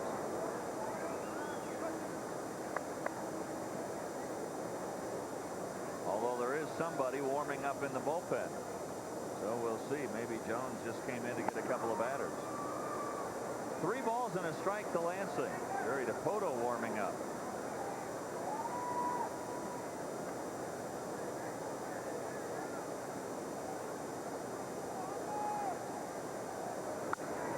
Line drive, center field again. Boy, that's like deja vu all over again for Lansing. Now tonight after the game, it's Fox Sports News primetime. You're going to see it all. All the scores, all the stories, everything you want to know about your hometown team. 7 nights a week. It's Fox Sports News primetime tonight right after the game. Now Manwaring. Manwaring struck out looking his first time up. Limited action in both leagues tonight. This game one of just 4 in the National League, only 2 games in the American League. And in the American League, former Rocky Brian Ricard gets his first win of the year.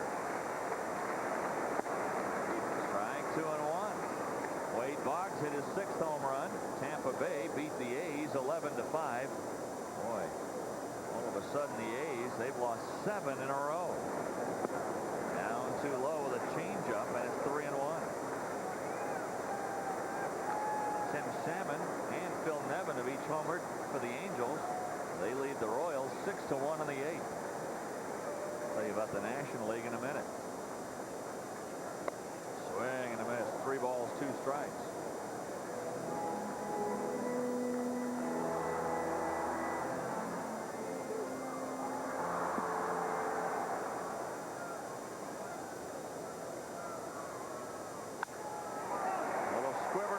Base hit for Manwaring. And Bobby Jones is going to hit for himself here in the 5th inning. I think Don Baylor figuring that the bullpen could get blown out in a hurry and you use them up in a ball game that's 7-2 and it's just the bottom half of the 5th inning. Let Jones hit for himself. Not only that, Bobby Jones on the year hitting 154. He's gotten 4 hits, and one of those a double and an RBI. So he swings the bat well. He runs the bases well. The bench a little bit short right now with White being sent back to AAA. So Don trying to hold all the guns back for the later part of the ball game. You see the numbers on Jones offensively. Hey, come out to the ballpark tomorrow. First 20,000 fans receive a coffee mug. Compliments of Hoover. Nobody gets the coffee mugs like Hoover. Nobody. Game tomorrow starts at 7. Down low. 1 ball, 1 strike. The Pirate defense is sending everyone first and third and Van Poppel off the mound to try to get the double play with Manwaring at first base and below average speed. They were set up to try to get the double play or at least get the lead run at second base. Final in from Houston at the Astrodome. He bunts through that one, and it's 1-2. Jose Lima goes to 9-6. Astros stop a 2-game skid. They beat the Marlins 9-1. Home runs from Alou and Bagwell.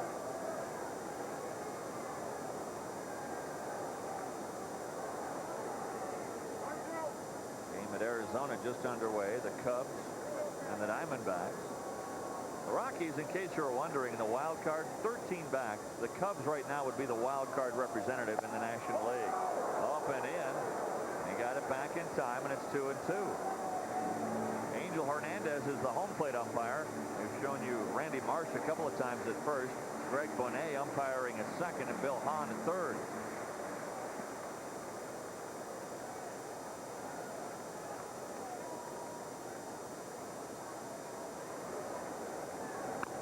It's the bunt down with 2 strikes. Van Poppel will go to first. Manwaring advances to second on the sacrifice.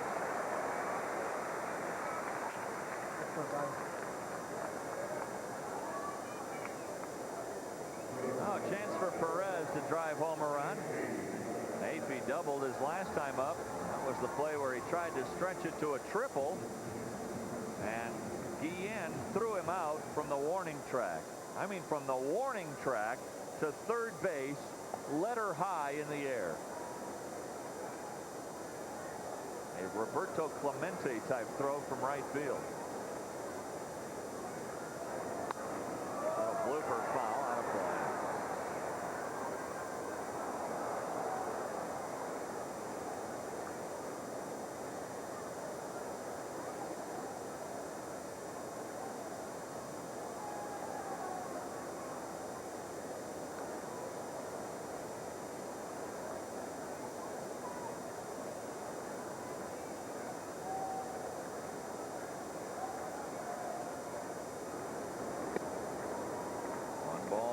Strike to Perez. Great feat to hit for the cycle, George, in a game that's more rare than a no-hitter. Think of how many guys played this game, the great ones, that never accomplished that. And I'll tell you, the number of years he had played, hitting the cycle this year, and maybe got that out of the way in a hurry. Yep. Well, only 2 cycles in Rockies history, both this year. Says about all you need to know about how tough it is to hit for the cycle. All the great hitters and all the great hitting for the Rockies. Perez lifts this one to left field. Martin going back. He's there, and that'll do it. Well, the Rockies strand Manwaring at second base. Game's official, 5 in the books, and the Pirates lead it 7-2.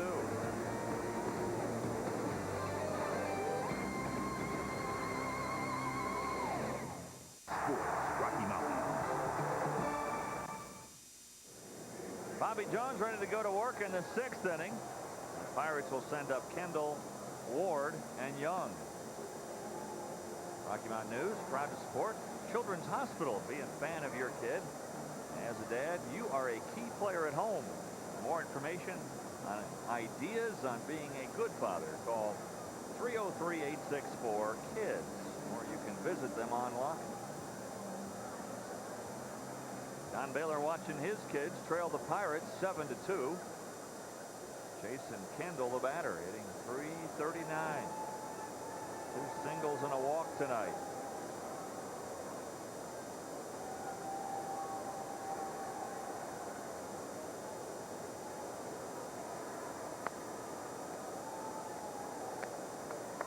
Pirates are going to get a brand new ballpark. So are the Steelers.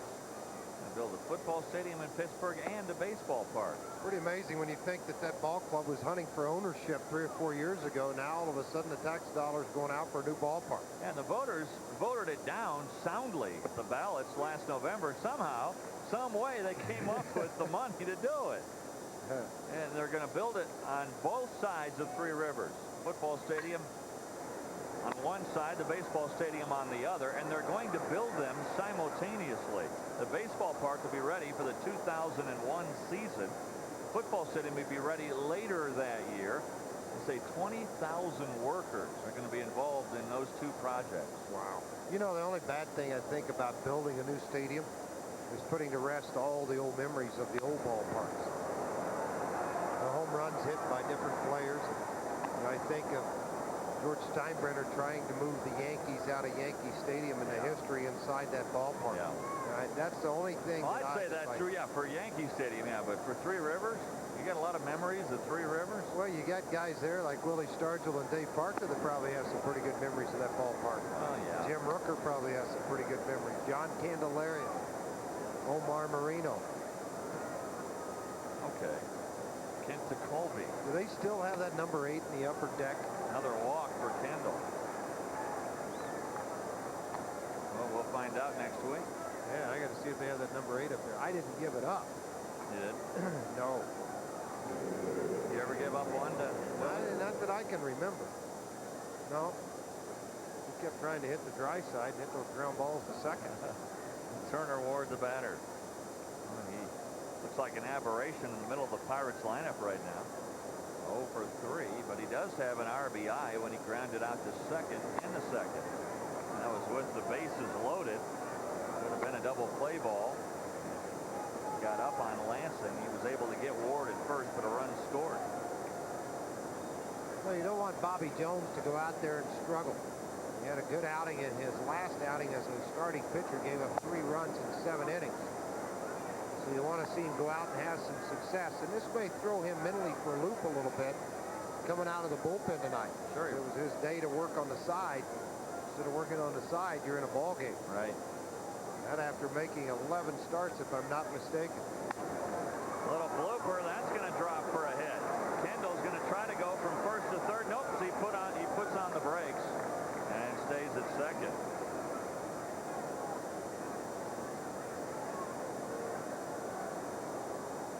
That's the 14th hit by the Pirates, and again, probably 10 of those have not been hit hard at all. And you see Kurt Manwaring with a pat on the back to Bobby Jones, saying, "Get the ball down, keep it right where you are, and keep throwing strikes. Let's get right after them." Well, you always pitched in relief, so you knew driving to the ballpark on almost an everyday basis you could get in there. I mean, if you had thrown 3-4 games in a row, you might not, but it was a rare day when you drove to the ballpark thinking you definitely won't be in. Well, that's when you threw 4 or 5 innings the night before, or you'd thrown 4 or 5 days in a row. Right. You knew you weren't going to get to pitch that night, and it was actually one of the most pleasant drives you've ever had as a relief pitcher. I'll bet. Because you did, I mean, you start feeling the tension and the pressure once you left the house all the way to the ballpark in the car.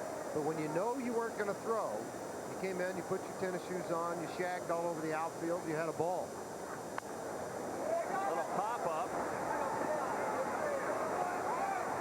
That's an out. Manwaring makes the catch. So the first out recorded here in the 6th inning. He caught that in foul territory. Had the ball moved into fair territory, it would have been the infield fly rule. That was the call of the home plate umpire. Not an infield fly. So if the ball's in foul territory. Now, Jose Guillen, he's had a huge night. A great throw, 2 singles and a home run. 2 runs scored, 2 runs batted in. Strike one.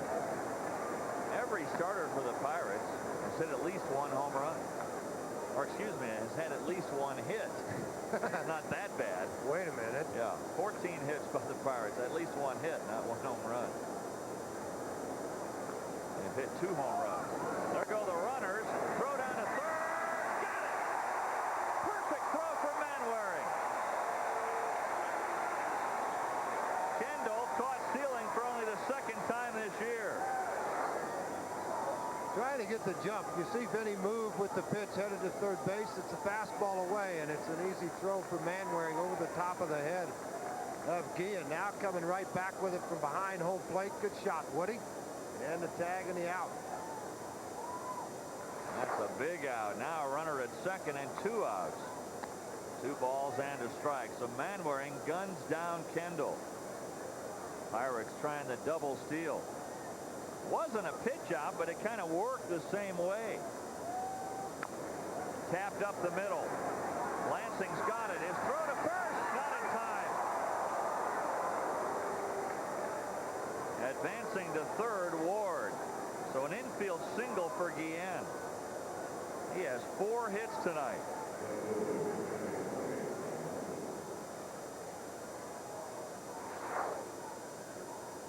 Ball back up the middle. This is one of the toughest plays for a second baseman because your momentum taking you into the outfield, and you've got to throw across your body back to the bag. That is a very, very tough play to make. Lansing does a nice job of trying to complete it. Just the throw a little bit late, Guillen's safe. Now Al Martin, who had a 2-run homer his last time up, strike 1. Well, Guillen, a career high 4 hits in 1 game.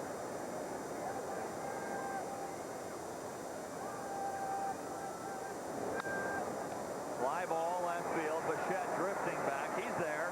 That'll do it. So the Pirates get a walk and 2 hits, but they stay off the scoreboard. After 5½, it's the Pirates 7, the Rockies 2.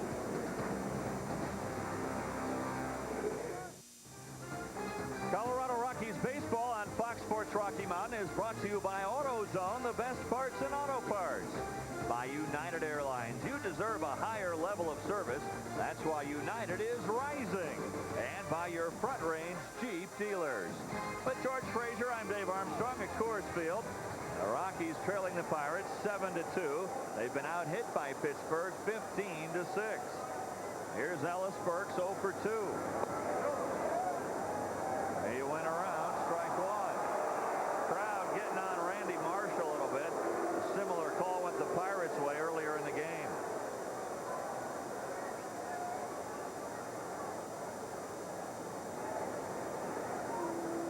Van Poppel coming over from the Texas Rangers. Change-up, fouled back, 2 strikes on Burks. It was a trade that sent Esteban Loaiza from Pittsburgh to Texas.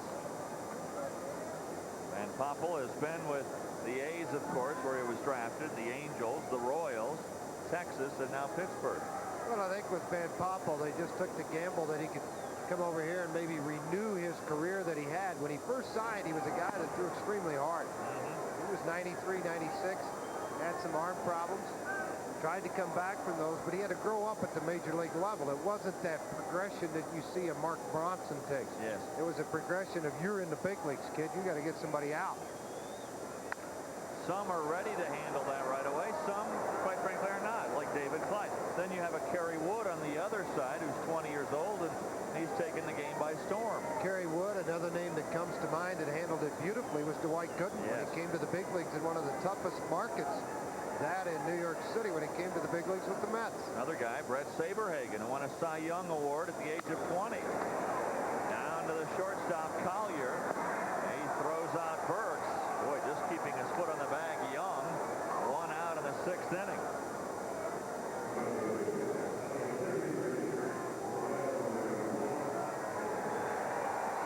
You can look at the hitters tonight, 1 through 5.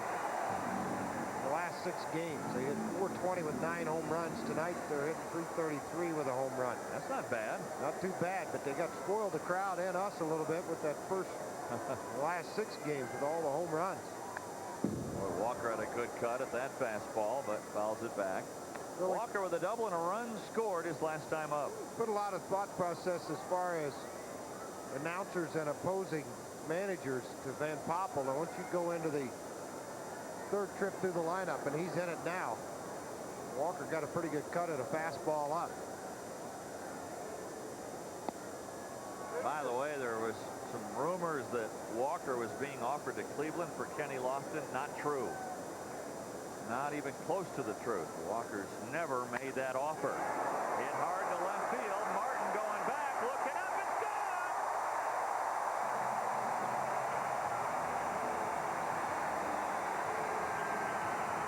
Walker with a dozen.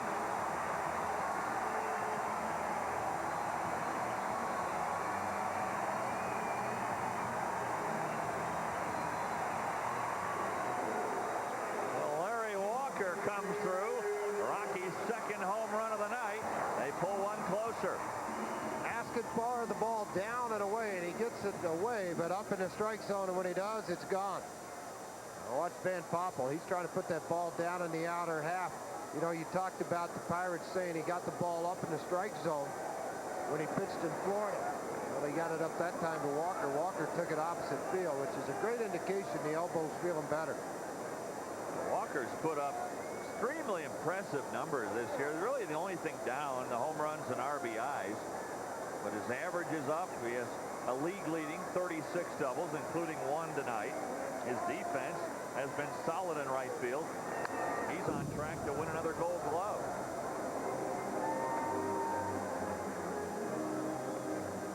Larry Walker, if you didn't compare it to last year, you'd say, wow, what a year he's having. It's getting a lot better than what it was as far as the RBIs and the home runs. Bichette hits a little broken bat number, twisting foul. Young going over. No, he didn't make the catch. What an effort, though. Well, Walker, with that home run now hitting .338, just 1 point behind Kendall and Bichette. Watch the effort as he goes over and tries to slide. You see the fan reach over, but he had no chance to make the catch. Nice effort by Mr. Young.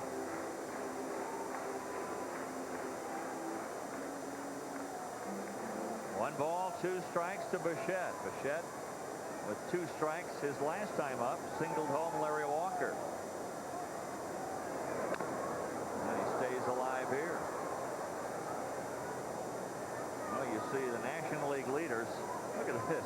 Bichette, Kendall, Walker. If you extended it down just a little bit, Castillo's hitting .326. That's quite a race. That trio at the top, George. Really is, with those guys going. And then, you know, you always have in the back of your mind, even though he's not in that top number, Tony Gwynn. Yep. He's way back right now. But, yeah, you're right. With 8 batting titles, he has earned that respect of looking over your shoulder. High pop-up, shallow right field. Out goes Womack. In comes Guillen. Now it's Young who makes the catch. 2 gone in the 6th inning. Earlier tonight on the pregame report, we answered a Merrill Lynch fan mail question. If you have a trivia question or any baseball-related question you would like answered on the show, just email us at pregamereport@foxsports.net. If we use your question, you'll receive a personalized financial plan from Merrill Lynch, Financial Foundation, and a Fox Sports prize package.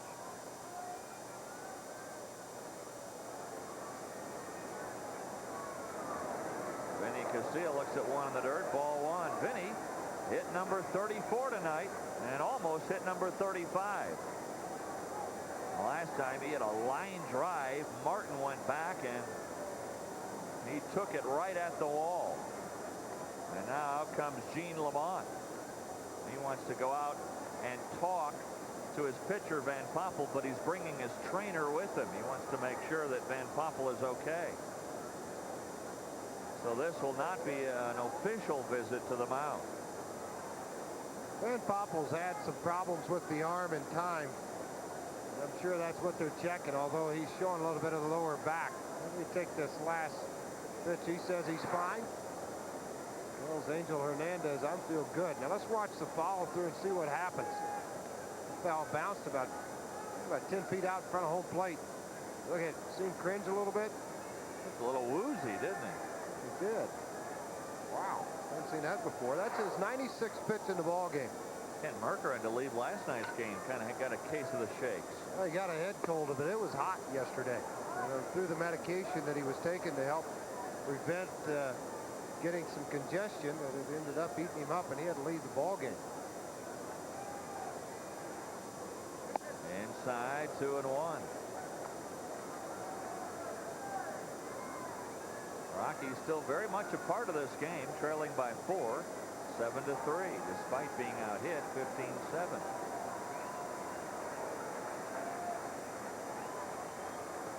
In the dirt, 3-1.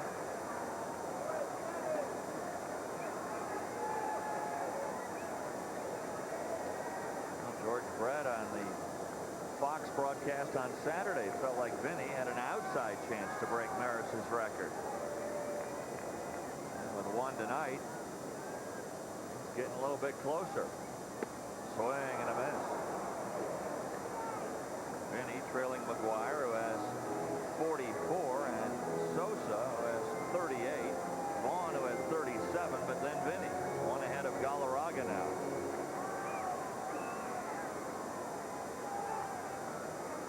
The 3-2 pitch hit deep to left field, and it is gone.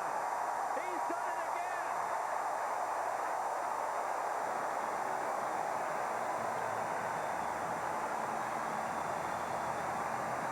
Van Poppel's not feeling too good now, but this crowd is. Vinny hits 2 home runs in a game again.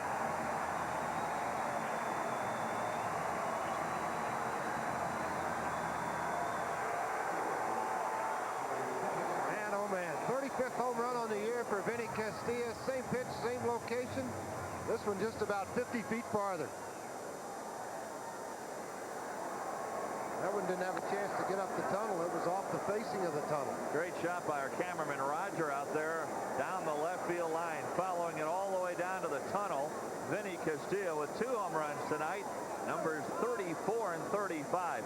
Interesting, when Vinny came to the ballpark tonight, Jeff Reed said, Vinny, come on, 2 home runs in a game. We've seen you do that dozens of times. Why don't you hit 3? Well, he might get a chance. He will get a chance tonight to hit 3. Yeah, he will. And just like that, with a 2 solo blasts here in the 6th inning, the Rockies have pulled to within 3. Todd Helton, the batter. Helton singled his last time up. His single to left field, trying to score Bichette from second. Dante was thrown out at the plate. 18 times Vinny has hit more than one home run in a game. 4 times this year. Popped up down the line. Osick got it in foul territory. But the Rockies hit 2 home runs in the 6th inning. First guy to do it, Larry Walker. Last guy to do it, Vinny Castilla. So Walker with a solo blast, number 12 for him. Vinny Castilla, a solo blast, number 35 for him. The Pirates' lead has been trimmed to 3.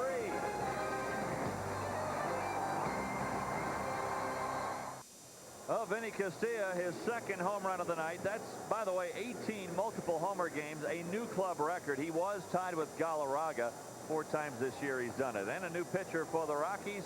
Tell him about Jerry Dipoto, George. Well, Jerry's coming on after making his longest outing of the year of 2 innings against the Cardinals. This is his 46th appearance, 14 saves, 35 strikeouts. Was the closer the first half, struggled. Now they put him down into the bullpen with closer by committee. He could still get the call to do that, but tonight he gets the call to come in and hold down the Pirates, get an opportunity to get a win. This probably only go 1 inning since no double switch occurred, and he's the 3rd hitter in the lineup. Let's take a quick look at our Jeep division standings, brought to you by Jeep. Makes sense. There's the Jeep division standings. Who else would they be brought to you by? By Jeep. Yeah. Well, there's San Diego sitting on top, and they don't play tonight. That was a quick look. San Francisco 13 back. Well, you told him a quick look. What do you want? He said you want a quick look. That was quick. Okay. So quick, I couldn't read it. Arizona 31 and a half back. Isn't it beautiful? Here's Jerry.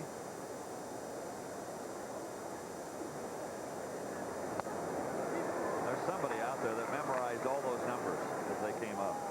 Here's Keith Osick leading off against Dipoto. Had a chance to chat with Jerry briefly tonight. He had a lengthy chat with Tracy Ringlesby, who works for us on the pregame show. And look for a column tomorrow by Tracy with regards to Jerry Dipoto, who was, there's Tracy.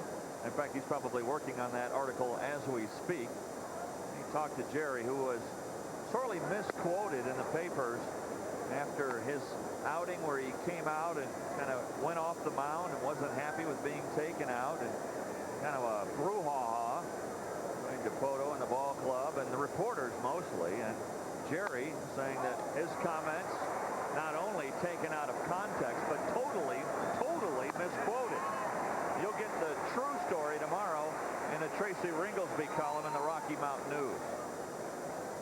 Jerry Dipoto, when I read some of those comments that were attributed to him, I said, George, that didn't sound like Jerry. I mean, he is the ultimate team guy. Well, he really is. That's the reason, even though he was out of the closer's role, he still cheered for the other guys coming in, pulling for his teammates. Yep.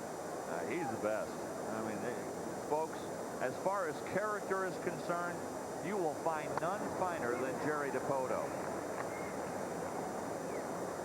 This guy is solid, Dipoto. He's a friend. I'll stick up for him.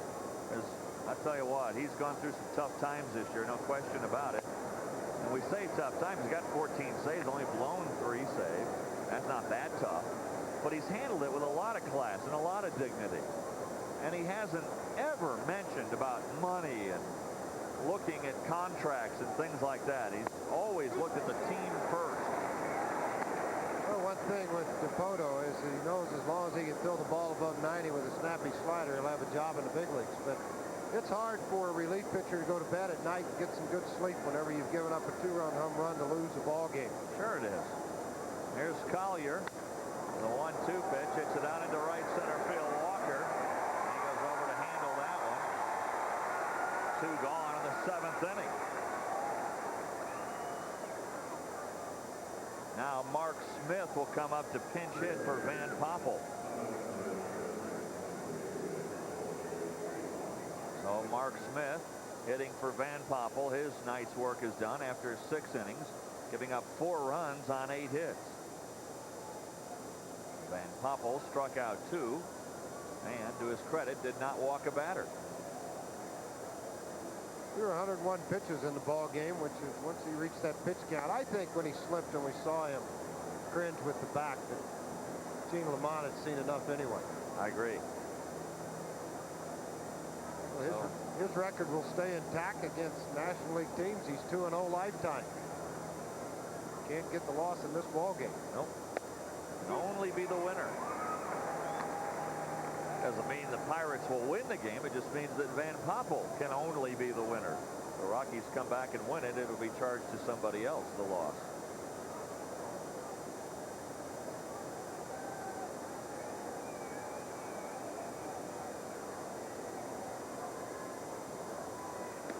Outside, 2-1. By the way, Rockies baseball brought to you by our friends.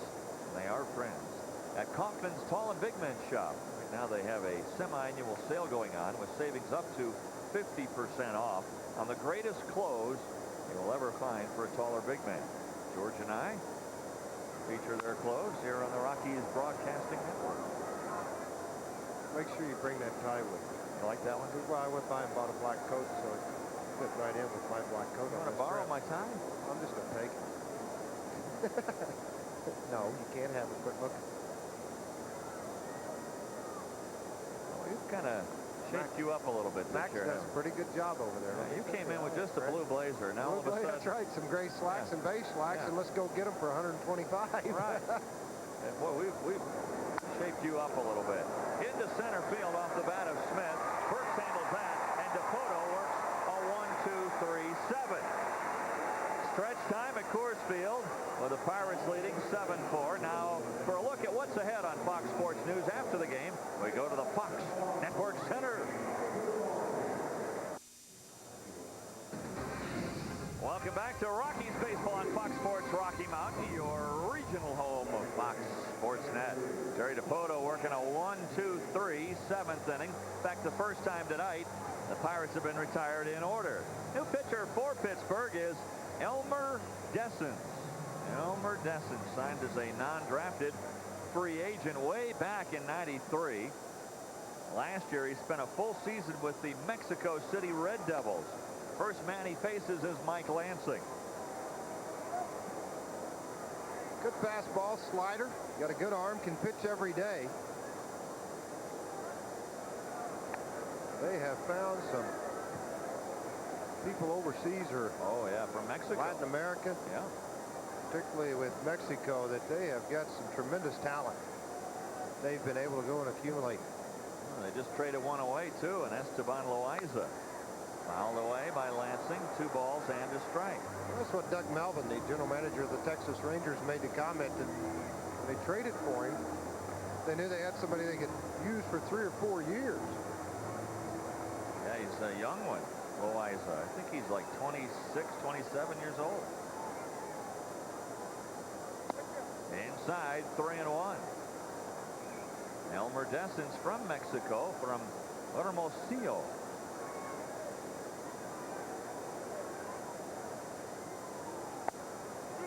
Strike 3-2.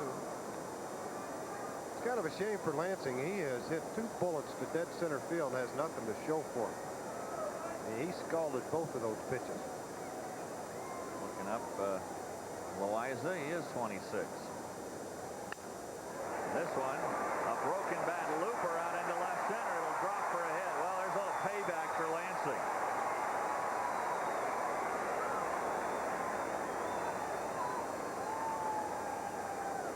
Yeah, finally a little justice. Lansing works the count back to 3-2 and then takes a fastball up. It out into the outfield, and neither one of them can get to it. Martin or Ward. Ball's in for a base hit. That after just scalding 2 balls off of Van Poppel when he gets the bloop single to left field. John Vanderwall now will pinch hit for Manwaring. Rockies very much a part of it, trailing just by 3. Another Mexican pitcher for Pittsburgh Pirates, Ricardo Rincon. Their relief pitchers.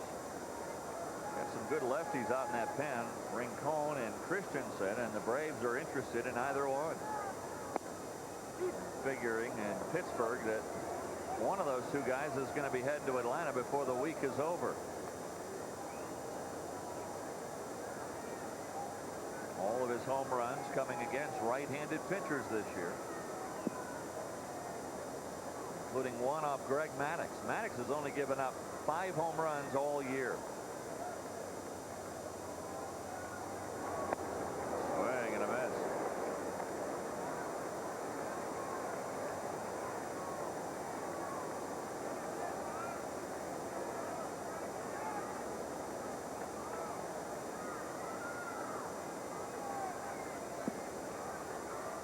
Lansing aboard with a lead single. The 0-2 pitch to Vanderwall. Just missed outside. Fastball clocked at 95.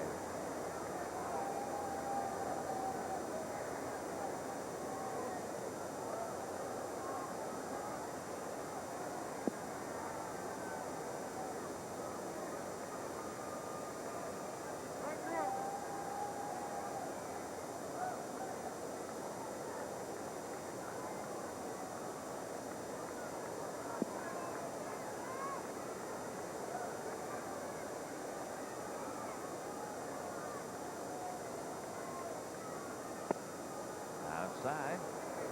2 balls, 2 strikes. Elmer Dawsons, I guess, is the correct way to pronounce his name.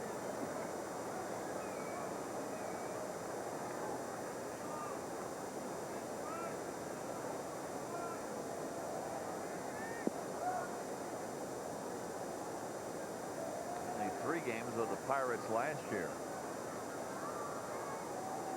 2-2 pitch is hit foul. Briefly with Pittsburgh also in '96. Dawson, he had 19 consecutive scoreless innings earlier this year. That was snapped on the 22nd of June, and since then he's given up 6 earned runs in 9 innings. Elmer Dawson's fallen on some hard times after starting off so well.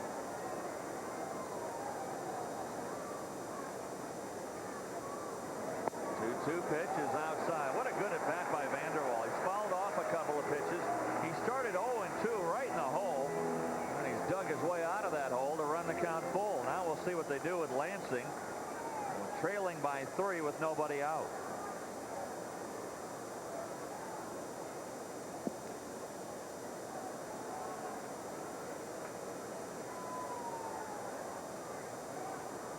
There goes Lansing. He slipped a little bit coming out of the gate. Maybe a good thing that Vanderwall able to foul it off.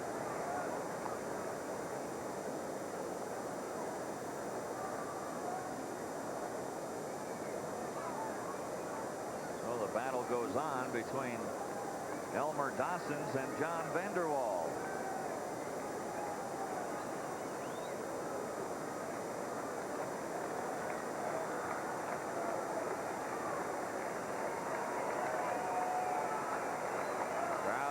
For a 7th inning comeback. Lansing not going this time, and it's drilled into the corner. That's a foul. Fair ball, fair ball. Originally he held up his arms, but then he changed the sign. The third base umpire, Bill Hahn, first put up his hands and then went, no, fair ball. So a double for Vanderwall. Lansing stops at third.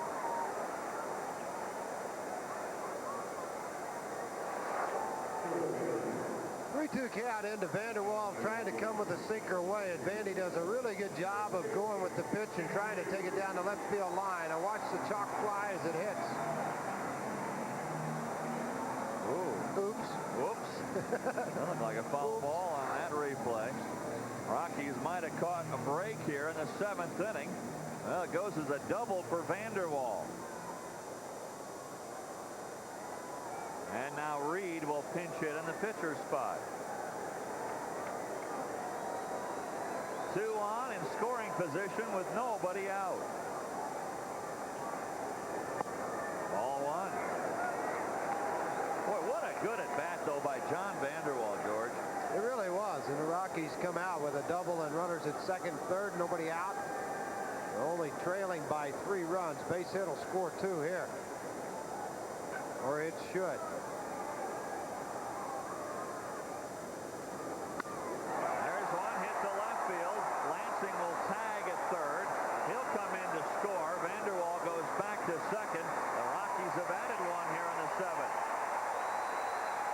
22nd RBI for Jeff Reed, and a good job of hitting by Reed and a good job of base running by Mike Lansing. High fives out of the dugout, a ball away and down from Reed, and he just takes it the opposite field versus trying to pull it. So Reed comes through with a sac fly and the RBI. Rockies have again pulled one closer. Rockies now with 3 unanswered runs to pull to within 2 at 7-5. And now Neifi Perez. Perez swings through, strike 1. Ball's got a little dip to it. Sure does. He's got a very good sinker that dances down and away from the left-handed hitters, and he gets way up on top of it, almost exaggerates it. As you said, won 16 balls in the Mexican League last year for the Mexico City Reds.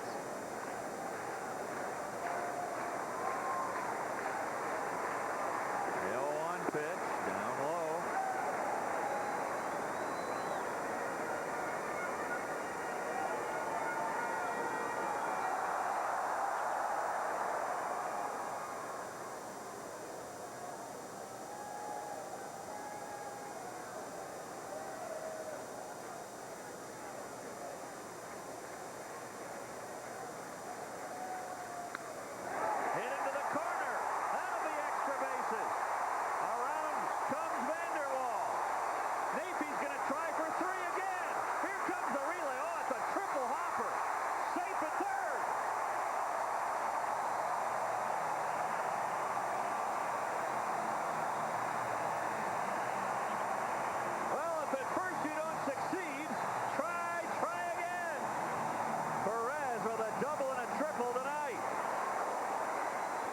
Getting the fastball down and in, moving out of the box immediately when he hits it down into the gap in right field.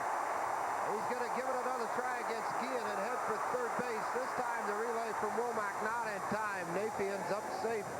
Watch it from the throw in right field. Guillen's got to play it off the wall, and the perfect throw inside to Womack. Womack has trouble and throws it into the ground on the relay thrower. Neifi may have been a dead duck then, but the pressure was put on by Neifi. And he comes out on top now, and the Rockies trail by 1 with 1 out.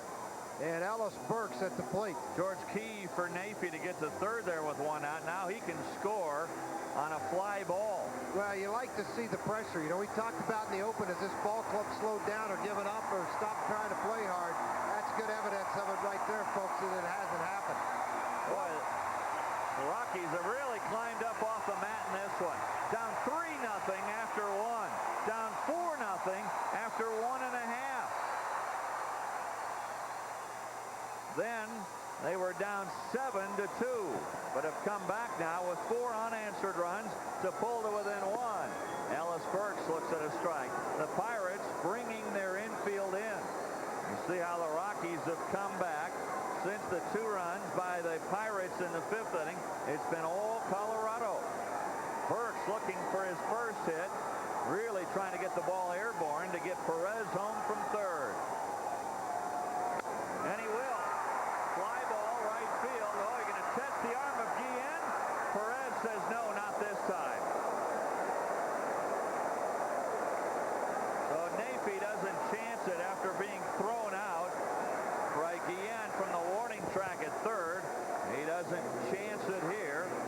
And there are 2 outs in the 7th. Look at the arm from Guillen and the windup and the throw to hold plate, and it's strike 1. Perfect throw about 10 feet up the line to Kindle the catcher. Guillen says you didn't want to test it. So far he's won the battle with Neifi Perez, 2 out of 3, and Gene Lamont says it's time to make a switch. Ricardo Rincon, their closer for Pittsburgh.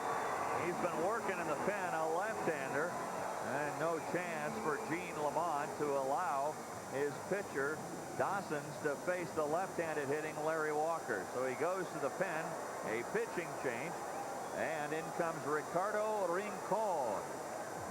He's coming in to face Larry Walker. We'll watch the confrontation in a moment. Rockies have pulled to within 1 thanks to the Neifi Perez triple. By the way, his 7th of the year, which puts into a 4-way tie for the lead in the National League in that department. Tonight at midnight, it's the last word. Jim Rome tells it like it is, shooting straight from the lip, mixing it up with the biggest names in sports. The last word tonight at midnight. night, right here on Fox Sports Rocky Mountain. Ricardo Rincon coming on to face Larry Walker. You see the 11 saves. And the hot-hitting Bichette in the on-deck circle.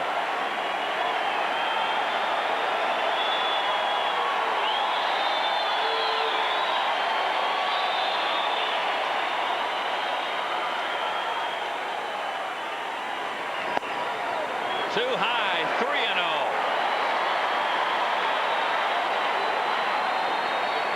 Rincon has made 5 straight scoreless appearances.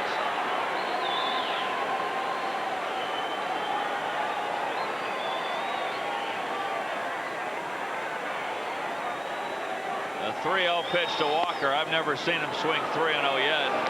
He remains true to form. Tells you the type of year that Rincon is having. Left-handers hitting 123, and he hasn't given up a home run to him. Right-handers just 210.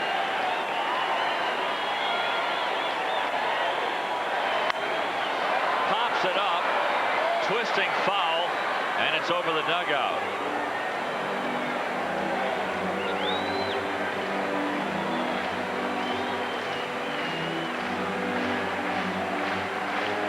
Three balls, 2 strikes to Larry Walker.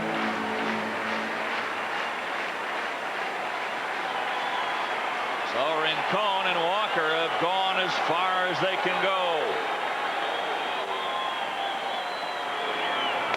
Inside, ball 4. Here comes Bichette.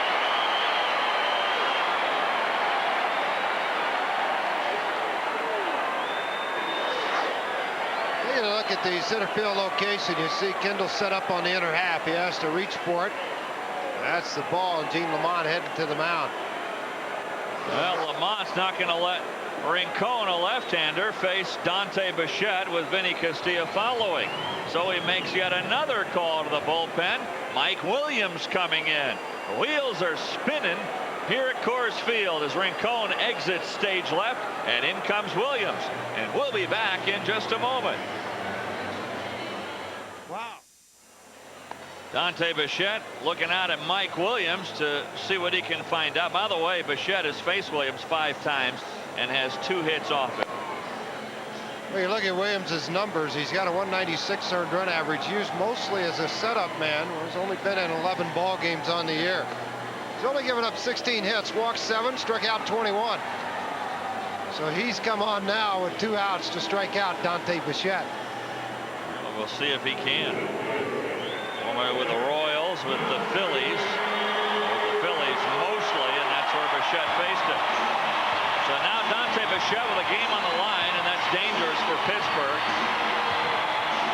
Bottom of the 7th inning. The Rockies have scored 2 here in the 7th inning to pull to within 1 and have runners at first and third with 2 out. Bichette singled home Walker in the 4th inning. Well, if you're Williams, you don't want to be in this position. Dante with 5 home runs, batting .395 with runners in scoring position. Swing and a miss. Sometimes you wonder if Bichette just tries to get himself into an 0-2 hole. Okay, I won't swing for the fences now. I'll back off and only try to get some pitches that I can drive into right center field. I'm saying that with tongue in cheek, folks.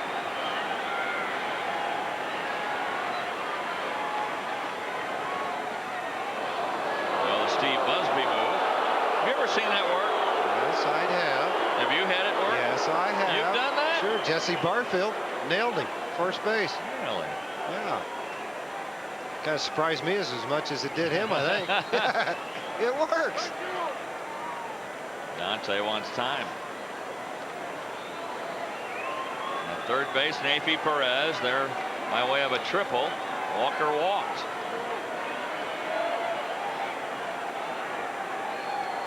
The 0-1 pitch to Bichette. Oh, that one really had a lot of dip to it, a slider. And now it is 0-2. Well, they're keeping everything on Dante down and away, not giving him any opportunity to extend the arms. That ball out of the strike zone. Dante's reaching. Well, let's see if he can poke it somewhere and get Perez home with a tying run.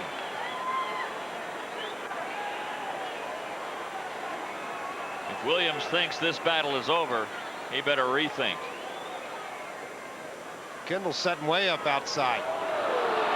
You notice whenever Williams made the attempt to move to third base, Kendall stood up immediately because he doesn't want to give away the location to Dante, the hitter.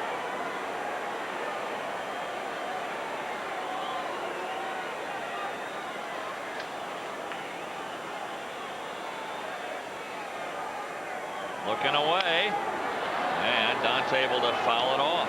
Here we go again. Yeah, right. 5 foul offs and then bam, something in the gap. The look on Dante is keep the ball way away or jam him in hard on his hands. Last 3 pitches been down and away. See, that pitch is tailing away from Dante in the outer half.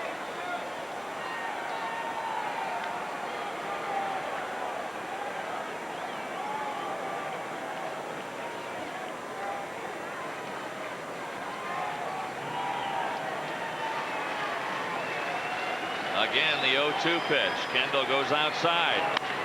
Poked into center field. Ward moving over, though. He'll make the catch, and that'll do it. But the Rockies do score 2. Second one coming home on the triple from Nafi Perez. 7 in the books. The Rockies very much a part of it. Trailing now 7-6.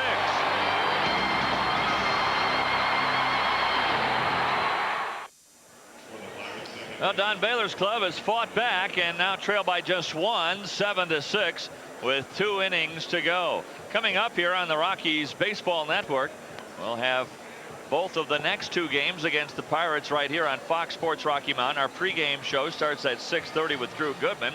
Then on Friday and Sunday from Chicago, both day games from Wrigley on Denver's WB2.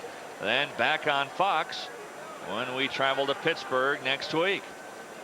Mike Dejan coming out of the bullpen for the Rockies, the 4th pitcher used by Colorado tonight. And he'll be throwing to Jeff Reed, who stays in the game. Reed, who drove home a run with a sacrifice fly, stays in behind the plate. He'll continue to hit 9th, and Dejan will hit 8th. Fly ball into right center field. Walker charging hard, and he makes the backhanded grab. So Walker takes extra bases away from Tony Womack. 1 out in the 8th inning. Even though the Pirates are still ahead, you know they have to have that feeling sitting over in that dugout. How are we going to get through the 8th and 9th inning and not let these guys score any runs? Because as they look at who's coming up, Castillo will lead off the 8th already with 2 home runs. Todd Helton, Mike Lansing has hit the ball hard 3 straight times. And then you go down to the substitutions of Reed and the pitcher spot. But they've got to realize the pressure has been put on them now. Well, bullpen so far has done a great job in relief of Brownson. Kendall with a high pop-up, shallow center field. Lansing going out, calling for it, and right on his heels is Ellis Burks.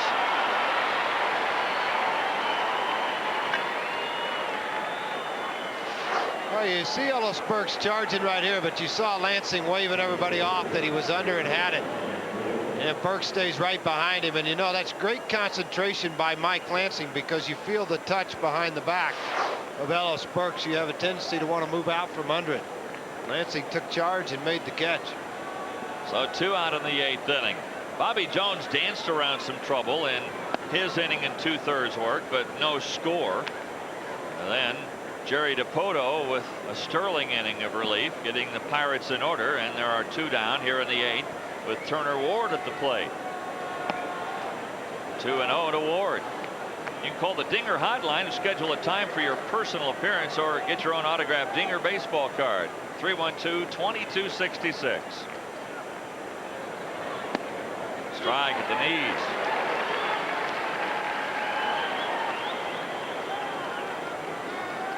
Ward 1 for 4.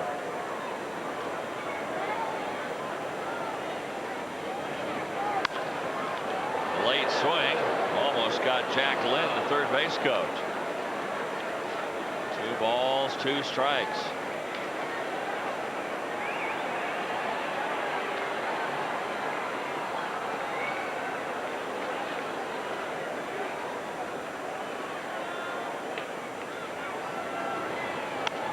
Pop foul and behind home plate, out of play. A real pitcher's duel in Arizona. Steve Traxel has a no-hitter going through 4 for the Cubs. And Willie Blair, the former Rocky, with a 1-hitter through 4. They move on now to the 5th inning. Just missed inside. 3 balls, 2 strikes.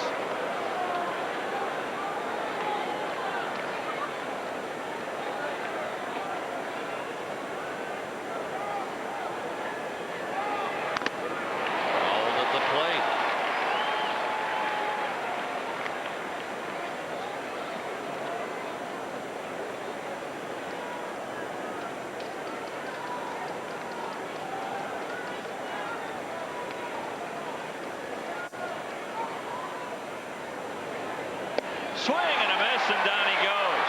For the second straight inning, the Pirates go in order. Dejon sets him down. 1, 2, 3. To the bottom of the 8th we go. Cuz is going to be leading off. He already has 2 home runs. This is Fox Sports Rocky Mountain. Rockies baseball on Fox Sports Rocky Mountain, brought to you by your Front Range Dodge dealers and by Checker Auto Parts. Let's work together. Now Vinny's been working tonight. Vinny Castile leading off for the Rockies in the 8th, facing Mike Williams. Check swing foul. Vinny with 2 home runs tonight, both solo homers, numbers 34 and 35.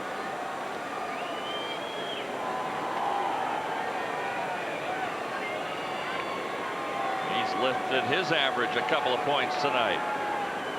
Both those home runs off a mistake by the Pirate pitching. Left the ball in the middle half in. Both of them off Van Poppel. He got another one there, Dave, that was pretty close. It's lucky that it broke down right at the very end. The batting profile on Vinny Castilla. See that first pitch fastball, likes the ball middle half in. Look at that number with runners in scoring possession. Is that not impressive? 11 home runs. He has 97 ribbies now with his 2 home runs tonight. Foul tip held by Kendall, and that'll do it. Vinny strikes out. Well, Mike Williams has looked solid with that slider so far to the 2 batters he's faced. Haven't given a fastball, seen a fastball off of Williams yet. Good location with that slider down and away. You know, that slider, I'll take you back a few years, Dave. That slider reminds me of one in his prime of Larry Anderson, who was a relief pitcher with the Phillies and the Seattle Mariners. He threw exclusively sliders, move it inside and outside. And that's the first fastball from Williams all night. He might have taught Anderson, might have taught Williams when they were both with the Phillies.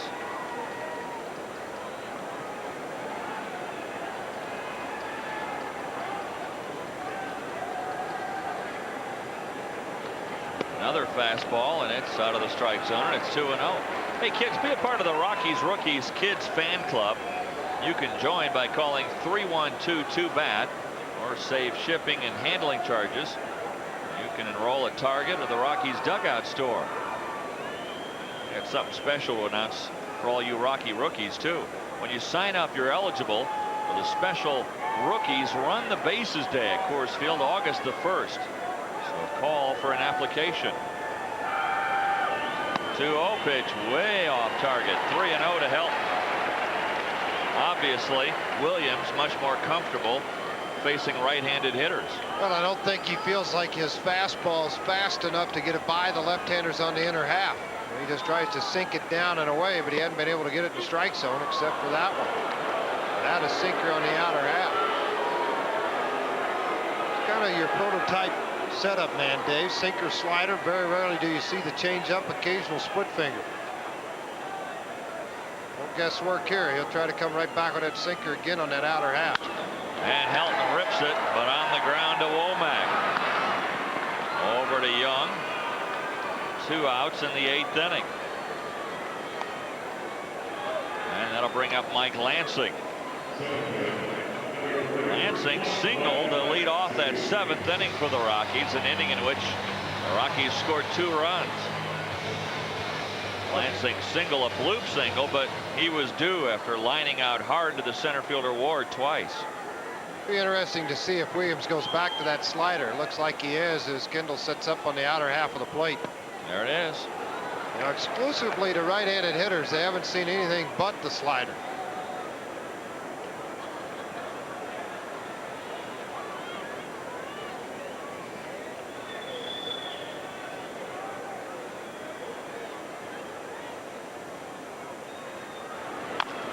Another one. Fouled off. It's 0-2. Well, the in-game box score. Perez, Walker, Bichette, Castilla, Helton, Lansing, Manwaring have all gotten a hit. Burke's the only one, 0 for 4. A couple of home runs from Castilla and a home run from Walker.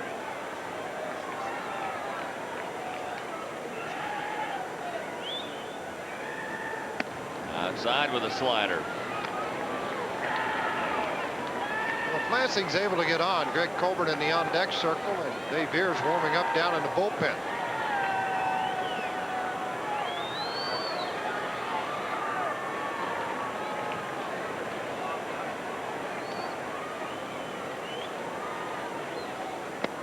Got him looking. 2 strikeouts in the inning for Mike Williams. He retired all 4 Rocky hitters he faced. 8 in the books. Pirates hanging on by their chinny chin chin, leading by 1.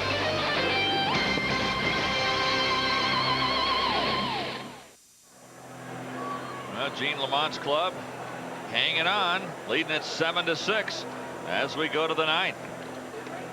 Swing and a miss. Dejan coming out for his 2nd inning of relief, facing Young, Guillen, and Martin.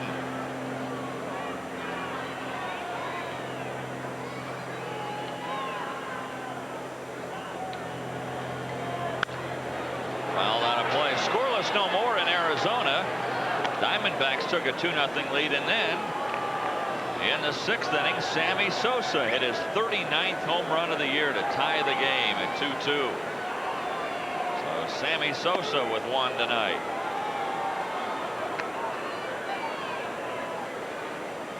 You know, McGuire made a great point when he was here. He said, if I don't break the record, does that mean I had a bad year? Not at all. He's had a great year, even if he stops now. Well, that's the point. I think there's a lot more pressure on Mark McGuire than there is Sosa, Griffey, or even now Vinny Castilla or Galarraga. Strike 3 call.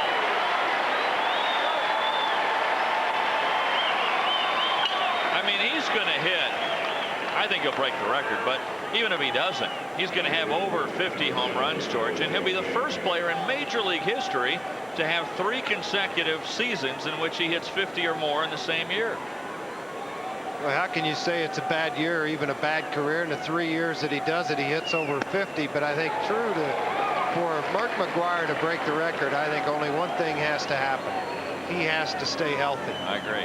And it's interesting, Dave, they only play one team in the whole month of September that's in contention. That's the Houston Astros. Ground ball in the hole. Perez has got it. He loads up the gun and fires out Guillen.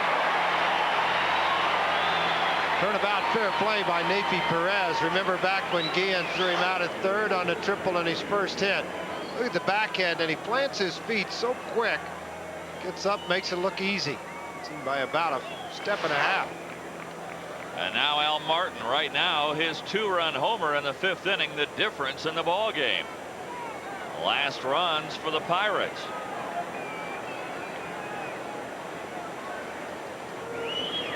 Swing and a miss and a good slider inside.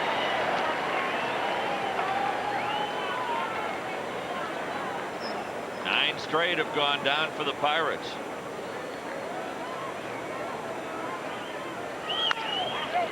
That's tapped down to the first baseman, Helton. He's got it. That'll do it. Pirates go in order again for the 3rd consecutive inning. The Rockies coming up in the bottom of the 9th inning. A chance. That's what they asked for, and they got it. 7-6 going to the bottom of the 9th.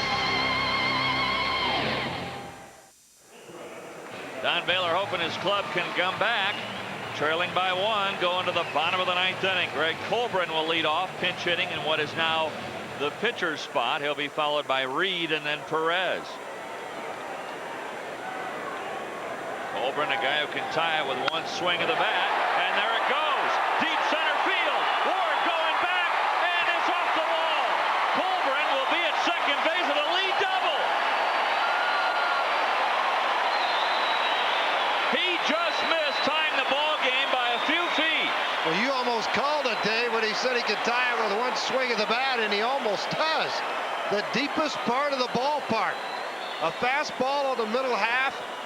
Williams hangs his head and hopes it stays in the ballpark, and it does. But look how it hits off the bottom of the fence. Colburn rounding first. Watch him out of the box. Even though this ball's well hit, Colburn, the ultimate gamer, comes around first base, and the stand-up double now. It'll be up to the Rockies to get that run in. Reed will be up. Gene Lamont will make a double switch. He's going to bring in Manny Martinez to go into the outfield and bring in a closer. He's going to go to the bullpen, Jason Christensen, to come on, and we'll watch the drama unfold in a moment.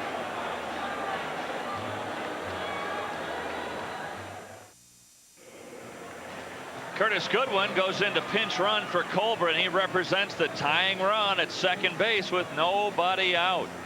Coming up right after the game, it's Fox Sports News primetime. We'll have news on Broncos camp up in Greeley. Former Olympian is busted. We'll give you details of that, and also have highlights from the Tour de France bike race. A double switch for the Pirates. Ward, he stays in the ball game, but he moves over to left field, and Martinez moves into play center field. New pitcher is a left-hander, Jason Christensen. The Braves really like this kid. 4 saves on the year, 47 2/3 innings, just 32 hits. With the key number there is 52 strikeouts, 13 walks. He's only given up 1 home run all year in almost 48 innings of work. Now we'll see what Reed does here with the runner at second and nobody out. He's going to try to bunt him over, and it's a good one. Young will flip to the second baseman, Womack, for the force, but Goodwin now 90 feet away with only 1 out. Good bunt by Reeder to give himself up and get the tying run just 90 feet from home plate, and now a fly ball can tie the ball game. Navy Perez is coming up, and for the right side, he's hit some long balls this year, 6 to be exact. As far as home runs from the right-hand side, he's got 11 RBIs from that side, and he's only struck out 45 times and 415 at bats. Infield in for the Pirates. Swing and a miss. Afey, a double and a triple. On his double, he was thrown out at third when Guillen, the right fielder, made a throw from the warning track on the fly to third base to get him.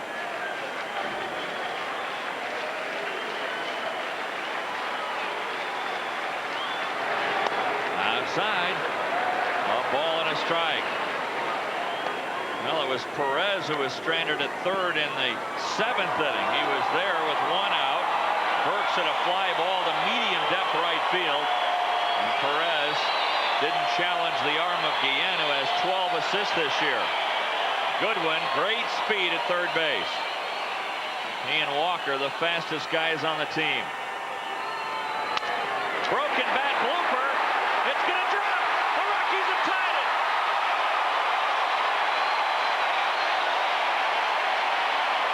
Perez comes through in the clutch.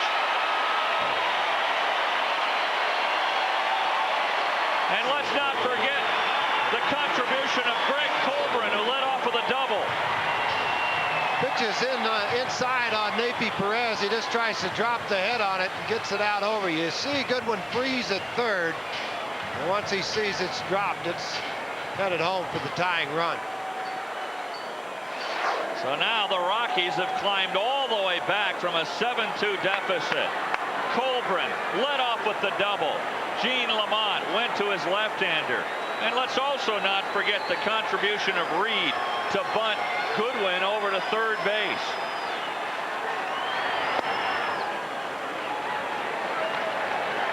with the infield drawn in, no chance for the infielders to get back to that ball. Who knows? Maybe Womack might have gotten to it in a regular position. Well, it would have been a very difficult play for him. He'd had to run back awfully hard then to gain his balance and make the throw to home plate.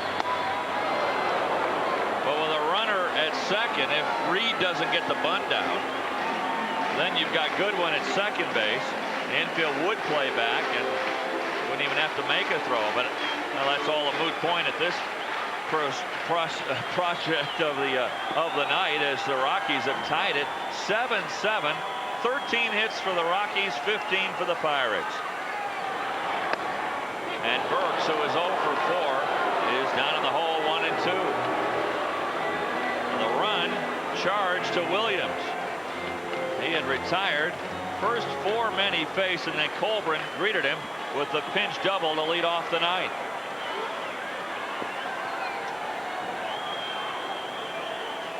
Still just 1 out. Burks goes after the high fastball.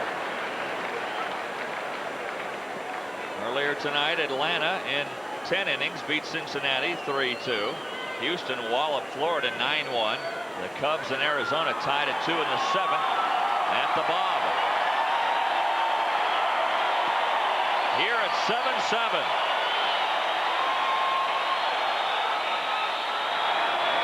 Swing and a miss, and down goes Burks.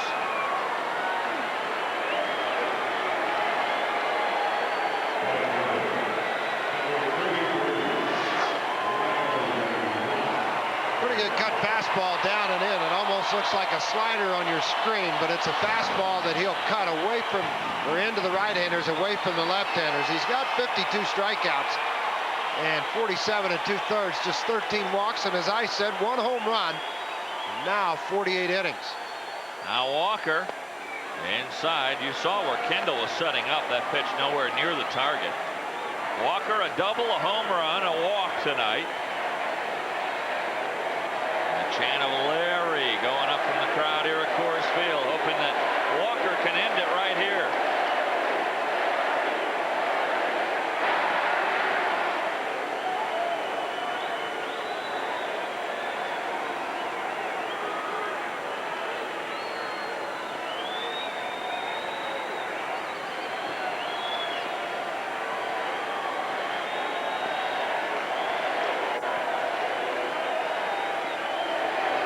Down low, 2-0.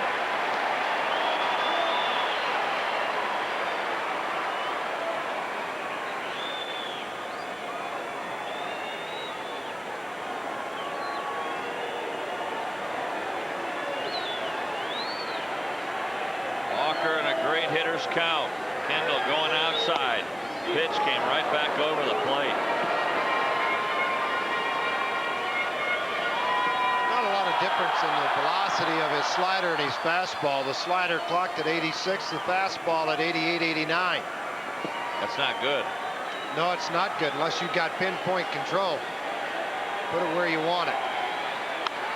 Walker on a good cut, a little bit late though, and he fouls it out of play, and now count even 2-2. A couple of Jeffs working in the bullpen for the Pirates. Jeff Tabaka, a left-hander, and Jeff McCurry, a right-hander. There's McCurry. Tabaka's ready if needed. The Rockies have Dave Veers out there. The 2-2 pitch. That's waved at and missed, and that'll do it for the Rockies. Well, Christensen strikes out 2, but the Rockies tie it up. Nafi Perez with a broken bat bloop single to score Curtis Goodwin with a tying run. We go to the 10th, tied at 7.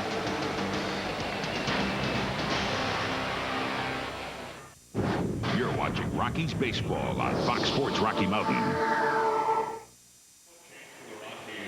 Well, when your life goes into extra innings, find the energy. Feel your Gin Sauna. We're feeling extra innings here. We go to the 10th inning at the corner of 20th and Blake. Dave Veers coming on to face the bottom third of the Pirates order.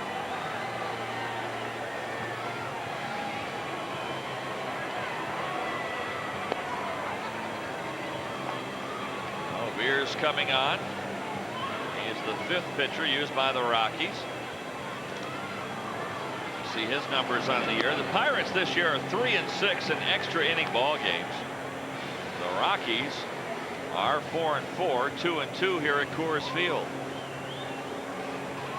Beers yesterday gave up a home run to Willie McGee to right field to make the deficit 3-1. That was the last thing he wanted to do. It was a hanging slider that he left up in the middle of the plate. So he's going to come on now and try to shut him down. Get back in and let that offense swing the bats. Should point out too, George, that the Pirates are just 11-23 in one-run ball games this year. That's the worst in the National League. Poke foul, 2 strikes on Keith Ozick. Well, part of that reason too, I think, Dave, is their ball club is not a club that's going to put up a bunch of numbers in groups. They're not going to score 4 or 5 in an inning. So when they get down 2 or 3 and extra on the road or at home, they don't have much of a chance of coming back. On the double switch, the pitcher is hitting an Al Martin spot, and he made the last out in the 9th inning. A one-hopper. Perez has got it. Ole!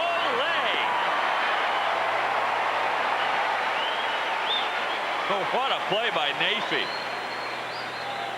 Makes it look easy, doesn't he? Oh. This is a 1-2 fastball from Veers, left right in the middle of the plate. Right at Nafee. He just waits on it, reacts off the dirt, and makes the throw to first for the out. Oh, 1 out in the 10th inning, and here's Lou Collier. He's singled back in the 5th inning. Last hit for the Pirates, last hit was a single from Jose Guillen way back in the 6th inning. You think of the job that this bullpen has done from Bobby Jones all the way through to Dipoto, Dejan, and Veers. Well, they still got some guns down in that bullpen. When you start to look at the Rockies bullpen, Leskanick's still down there on the right-hand side, and then you got Munoz and McElroy from the left. So things are still in good hands in the Rockies bullpen. Yep. Ooh, 1-2. Rocky pitchers have mowed down 11 straight.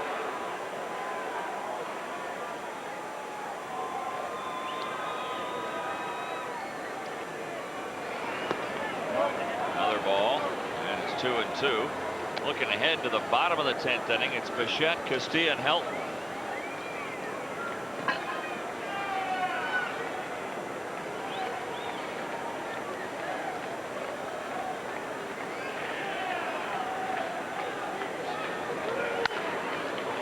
That's fired down the line, but foul. And a souvenir. 2 balls, 2 strikes to Lou Collier.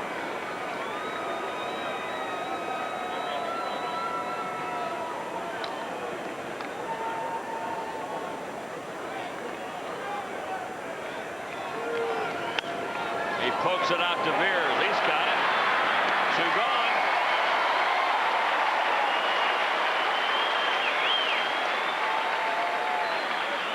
And on the double switch, Manny Martinez, who came in when they made the switch in the 9th inning, will now hit in the number 9 spot in the order.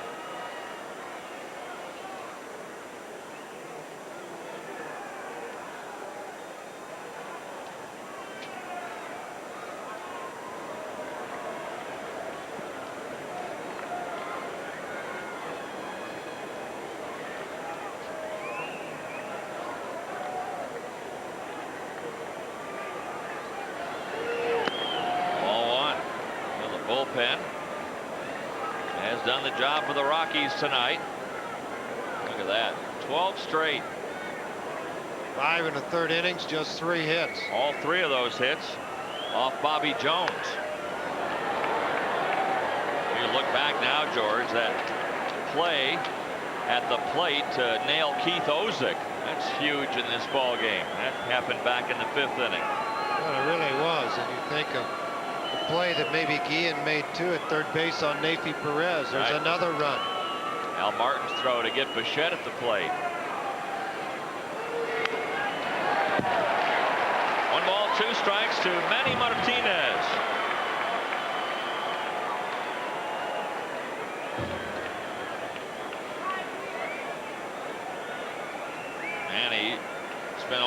last year with Calgary, AAA club for the Pirates. He was recalled on the 5th of May this year.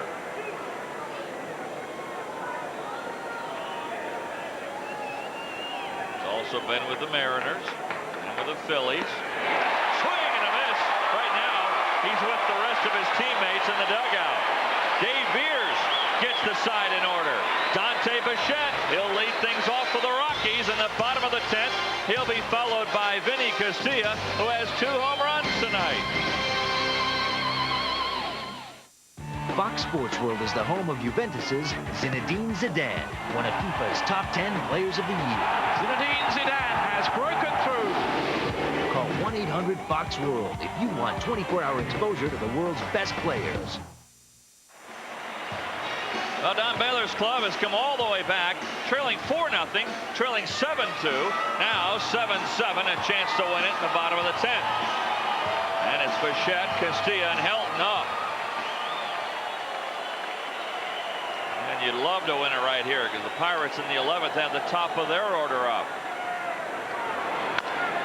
Ground ball. Bozek, nice play for a catcher.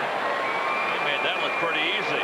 Well, he really did. He charged hard and came in at it and was able to pick it on the short hop and then throw Dante out at first base. Look again at this play. That's not an easy play as it leads the grass, ends up on the dirt. Scoop and throw to first base. Bozek does a really nice job making the play, getting the out. Now Vinny Castilla. George, it would be entirely appropriate for Vinny to end this with a home run right here. Well, I mean, it's kind of gone the way the rest of the night has. Why not? 2 home runs, you might as well get 3. It'll be interesting to see if they give him a pitch up and in the strike zone. Both home runs have come off sliders that were left up in the strike zone off Van Poppel. As a hitter, and as Dante grounded out to third base, I wanted to say prior to that at bat, as a home run hitter, when you go to the plate in this situation, that's all you're thinking about. Drills this one into the gap in right center field. It'll plug the gap. There goes Vinny to second base. He'll stop there with a double. So the Rockies will have a couple of cracks at it. A runner in scoring position with just 1 out. How about Vinny Castilla in the month of July? 420 with the average entering the game, now with 12 home runs. Unbelievable. Tried to run that slider down and away, and it didn't work. Vinny comes out, puts it into right center field. They all give chase. Martinez grabs it and comes back in with the relay. Vinny running hard out of the box. Stretch this into 2. He realizes base hit, he can score from second base and eliminate that double play. It's a good job by Vinny Castilla. Helton now.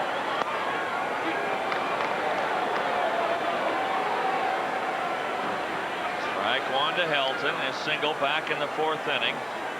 Vinny with a 14-game hitting streak, and over the streak, he has hit .464 with 9 home runs and 19 runs batted in. Helton gives it a ride to center field. Martinez going back. He's got it. Vinny's going to tag at second. Head for third. Here comes the throw. Safe.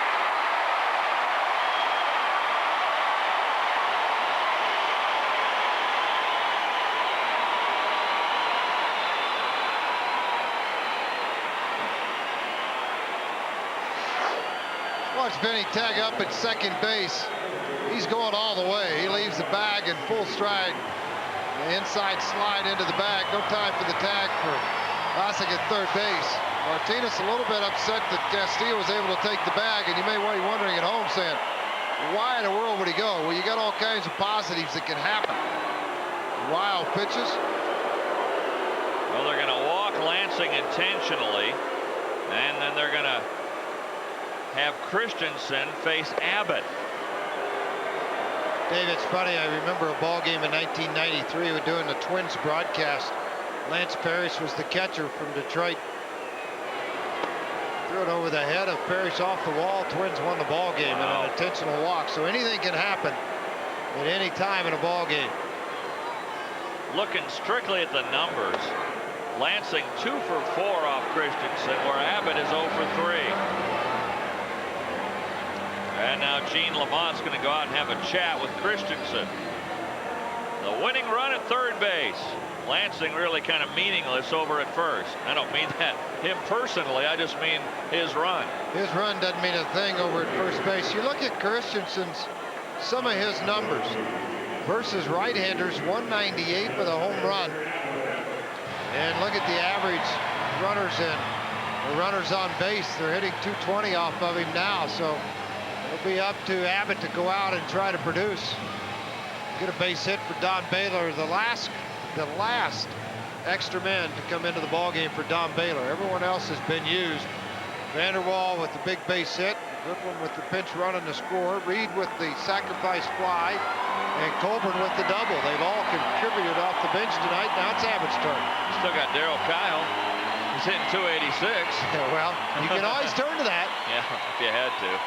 Well, look what Abbott has done, coming through in the clutch. Remember, a wild pitch could be costly. Strike one to Abbott. So that means if you're Christensen, you've got to be concerned about bouncing it up there.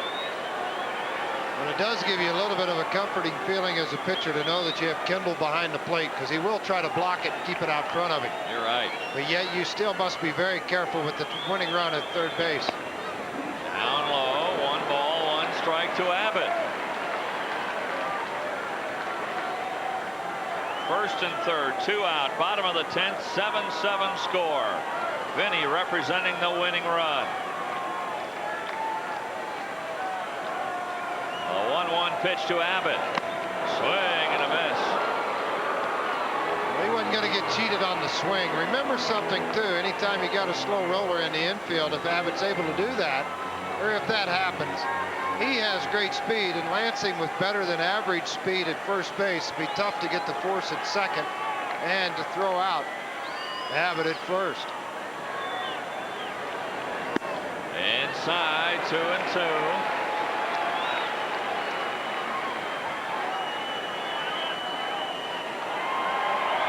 Base hit wins it.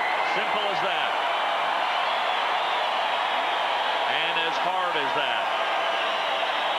Well, this is what pinch hitting's all about. This is what relief pitching's all about. Extra inning ball game. Swing and a miss. Christensen wins this battle. So the Rockies leave 2. Vinny at third, Lansing at first. We go to the 11th. Still knotted at 7.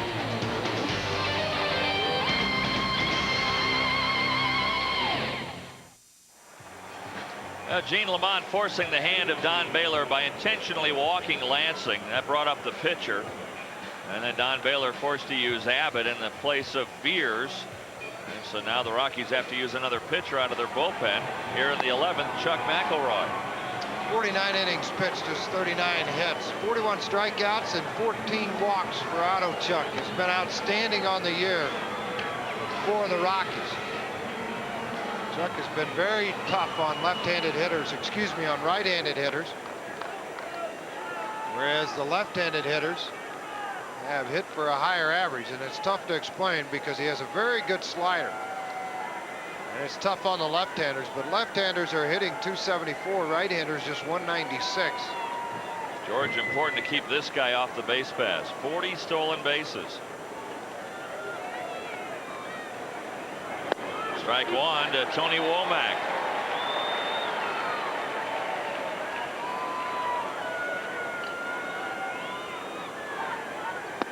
Strike 2. Womack looking at McElroy for the first time.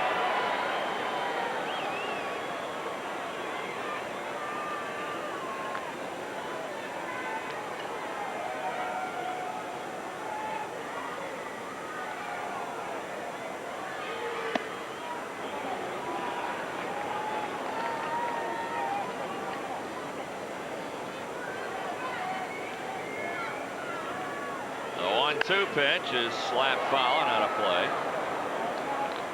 Womack, a triple in the first inning he scored, a single in the second.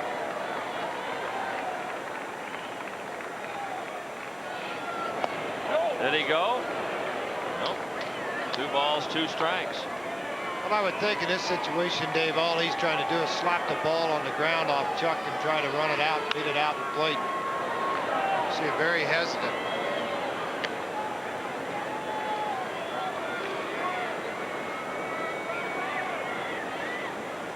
Again, the 2-2 pitch. Slap down to Vinny. Tough hop. He handles it. He guns out Womack.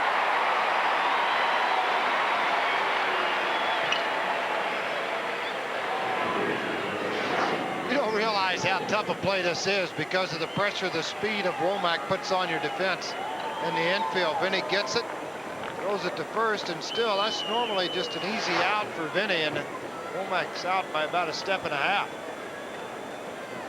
Straight errors, look at that. Something. Started 23 double plays. You are in good hands with Vinny. I think so. In all aspects of the game. Vinny Castilla, 2 home runs and a double tonight. Nice play there defensively. Jason Kendall. Look at his night. Pokes it by Lansing into right field.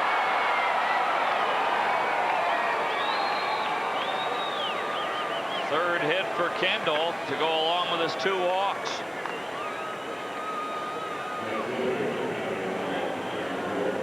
Ernie Lombardi hit .330 as a catcher back in 1932.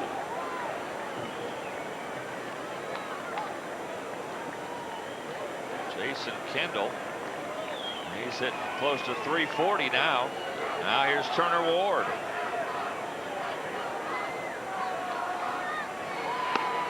Strike 1.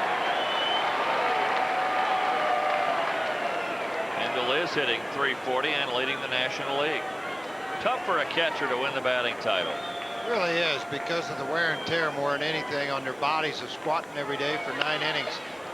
Poke down to Helton. To second for 1. The relay, not in time. Ward beats it out. But the Rockies do cut down the lead runner and keep the go-ahead run at first base.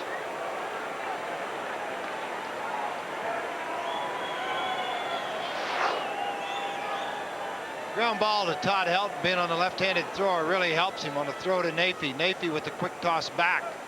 And a late takeout by Jason Kendall at the very end of that play hooked Nafee on the foot. Caused the throw to not get there as soon as it did. Down low to Kevin Young.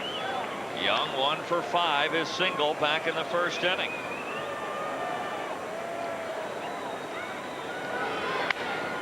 Poke down the line, but it's slicing foul and out of play.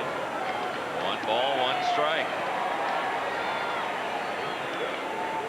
If you like to look ahead, Reed, Perez, and Burks are the scheduled batters for the Rockies in the 11th.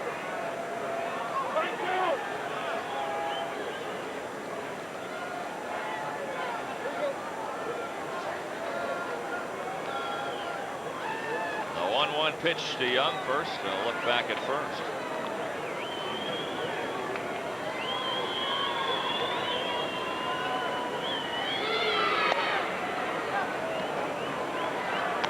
Single by Kendall, the first Pirate hit since a single by Guillen back in the 6th inning.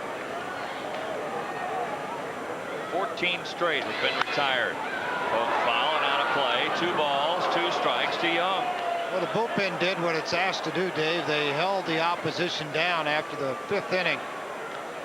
They scored 2 runs, and it's been nothing but zeros ever since then. Brownson off the hook. They've got him picked off at first.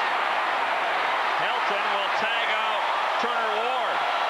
Good move by McElroy. That'll do it for the Pirates in the 11th. McElroy pitches out of a very, very little mini jam. And the Rockies with another chance to win it in the bottom of the 11th. Fox Sports News. We are there. Well, Jeff McCurry with a sweet move at first to pick off Turner Ward, and so we remain tied at 7 as we go to the bottom of the 11th inning. Hey, look at the pickoff from Chuck McElroy over to first base. High leg kick freezes Ward, and then Helton chases him down for the tag. Got ahead of myself. I said Jeff McCurry. I meant Chuck McElroy. Well, we have a new left fielder for the Pittsburgh Pirates as Steve Beezer comes into the ball game. And the new pitcher on the double switch is former Rocky relief pitcher Jeff McCurry. I did get a little ahead of myself. Here's McCurry with the Rockies. He appeared in 33 games with a 4.43 ERA. Has pitched very well for the Pittsburgh Pirates this year. You just see one inning. Didn't get up a run, but pitched well in the minor leagues. Why he's been brought to the major league level to see if he can continue the same success. He only pitched in one ball game, but he had given up just a hit and a walk, no strikeouts. He was originally selected by Pittsburgh in both '89 and '90. Claimed by Detroit, selected by Colorado in the Rule 5 draft, and signed by Pittsburgh as a minor league free agent during the offseason. Reed greets him with a bouncing ball to Womack. 1 out.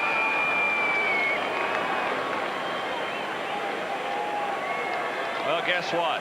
Nafi Perez, who hit for the cycle last Saturday, has a single, double, and a triple. Guess what he needs for the cycle again?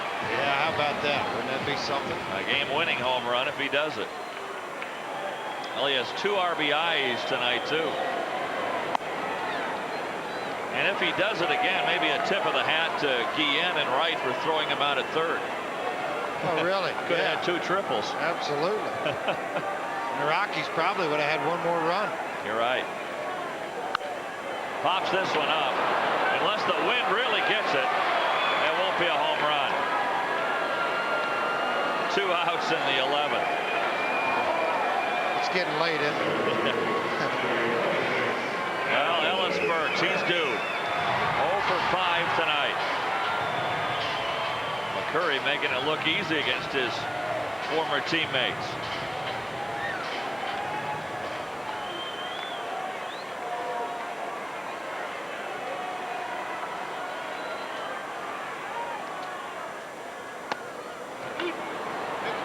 McCurry began last year with Colorado, then went to the Springs, back with the Rockies 1st of July, and went back to the Springs. And as I mentioned, picked up by Pittsburgh in the offseason.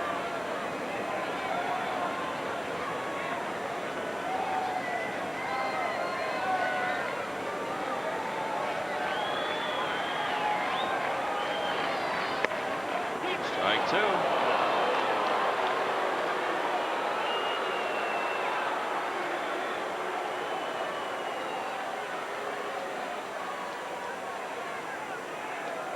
On deck, Larry Walker. Burks can keep it alive. Walker just soon not hit. Let Burks end it with a home run.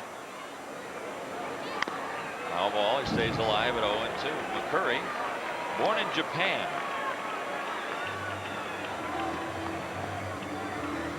Talk about the hot numbers of Ellis Burks. He's down 0-2 here, but for the month of July, he was hitting .377 with 3 home runs. That'll fall a little bit tonight. He's gone hitless so far. Too high, 1-2.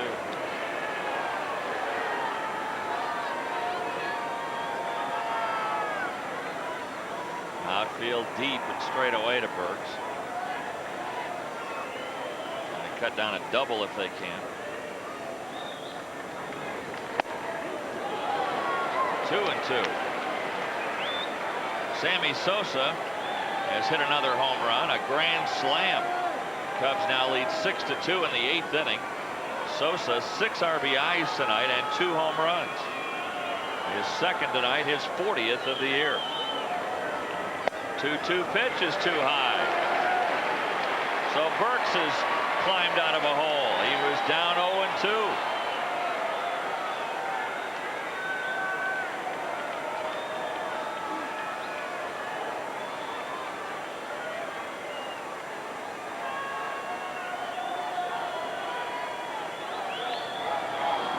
Swing and a miss, he got him. So McCurry comes back to Coors Field and gets the Rockies in order in the 11th. We're going to play at least a dozen tonight.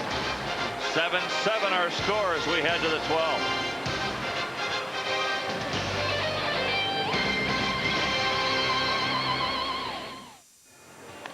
Wheels still spinning at Coors Field as we go to the 12th inning.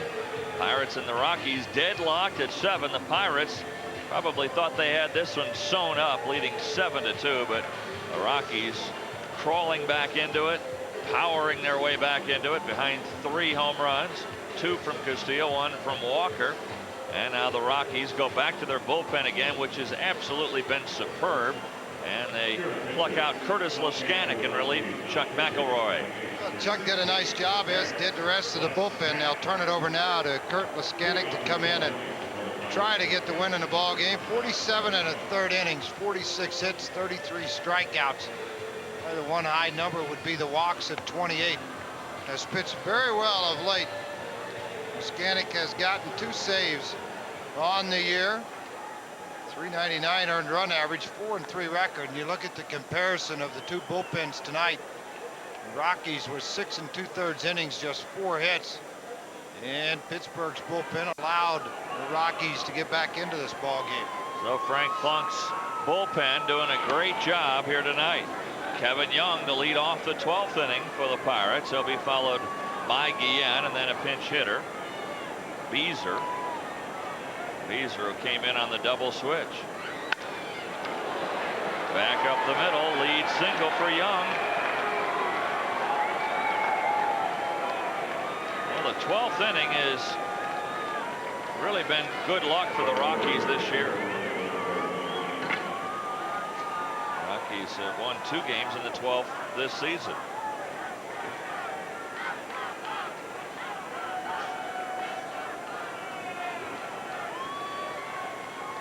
Well, now Jose Guillen, who is 4 for 5, has 4 hits. A new career high for him in 1 game. Rockies hoping for a double play. You can go online with the Rockies, www.coloradorockies.com.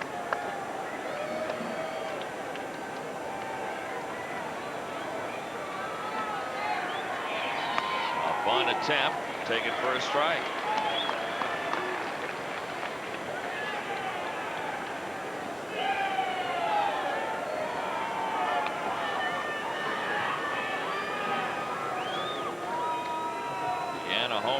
Solo homer back in the 3rd. Cleared the center field wall. Hits this one hard to right. Walker playing deep. He's got it. His throw back to first. Not in time.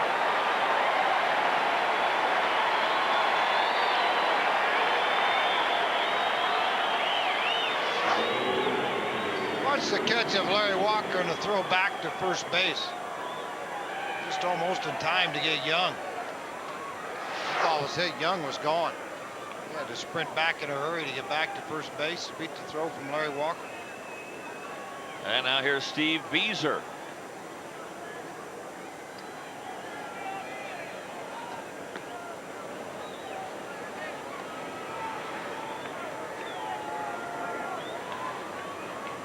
Beezer coming up from Nashville on the 30th of June. Ground ball to Perez. To Lansing for 1. The relay double play.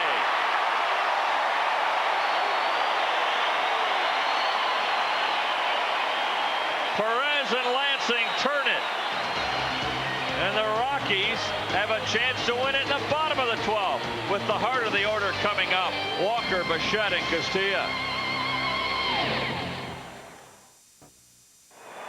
Well, Larry Walker to lead it off in the 12th.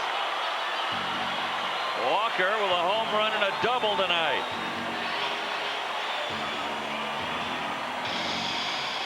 Facing his former teammate Jeff McCurry.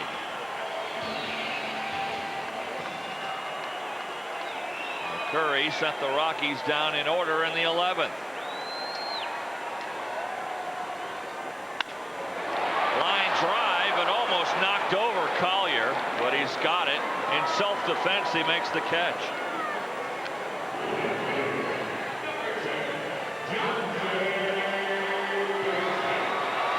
Well, this is Dante time.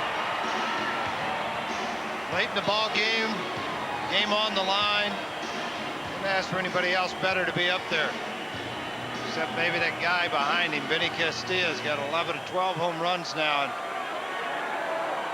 And in scoring position, 12 in the month of July. Dante on the year, 395 with runners in scoring position, has swung a very hot bat in the month of July, 345. 0 for 4 yesterday, though, and just 1 for 5 here tonight. Oh, boy, he was swinging to end it right there. It's 0-2 to Bichette.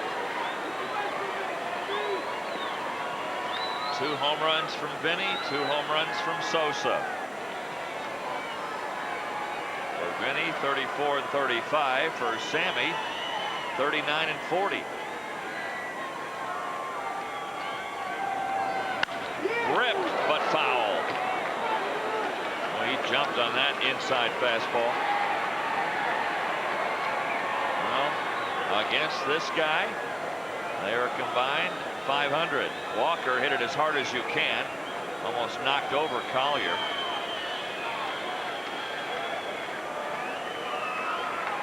That was an atom.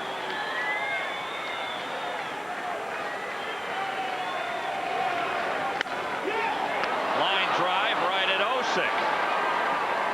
Man, these guys have their defenders positioned well. Unbelievable.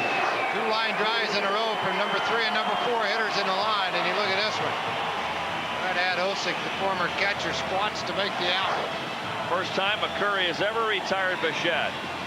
Dante was 3 for 3 with a home run. And now Vinny Castilla swinging as hot a bat as anyone in baseball right now. 2 home runs and a double tonight. Up and in, ball 1. Vinny almost had a 3rd home run back in the 4th inning.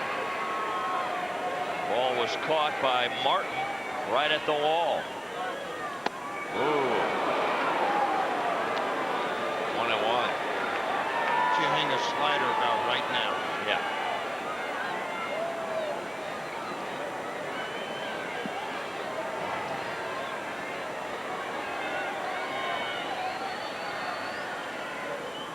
There it was, and it's deep to center, but I don't think deep enough. Nope. And it dies shy of the warning track. Martinez picks it up.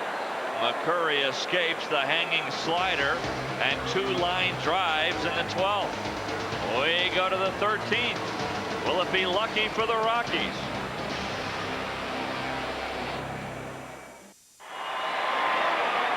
Well, while we were gone, they're anxious to get it going, aren't they? In the 13th, Leskanic threw a first pitch fastball to Keith Osick, and he hit a fly ball to Larry Walker. 1 out. Extra innings call for the extra energy of Ginsana, the all-natural energizer. 1 out in the 13th. Luke Collier, the batter. Good slider, strike 1.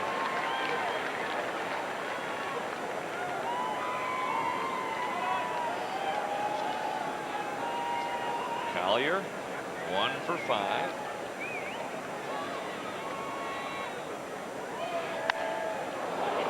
Rockies have spent some time at the ballpark, haven't they? All the rain delays against St. Louis and Cincinnati, and now this ball game closing in on 4 hours. Well, the best part about that time spent at the ballpark, you're walking away with some wins.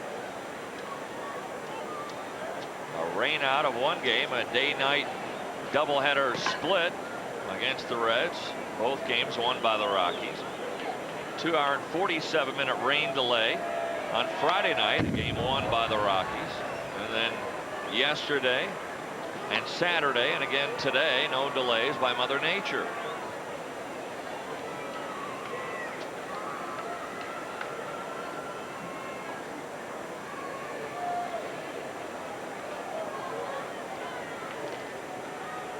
Leskanic in sync now with Reed, and here comes the 0-2 pitch. Fastball, goodbye.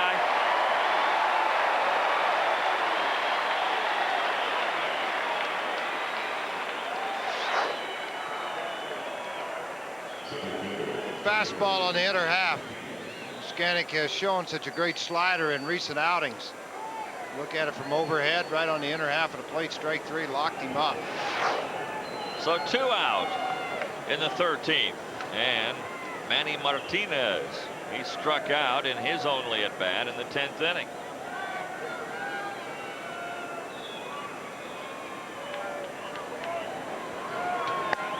Upstairs, ball 1. Well, Leskanic due to bat third when the Rockies come to the plate in the bottom of the 13th. The Rockies are out of pinch hitters. Slider fouled back. You mentioned earlier Darryl Kyle hitting so well. Do you allow him to hit and swing the bat?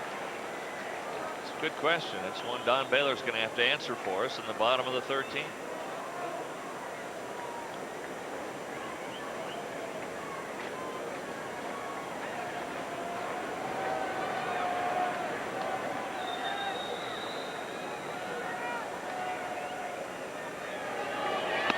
Slider, strike 2. 1-2 now to Martinez. Can't say enough about the job of the bullpen. Came on in the 5th inning.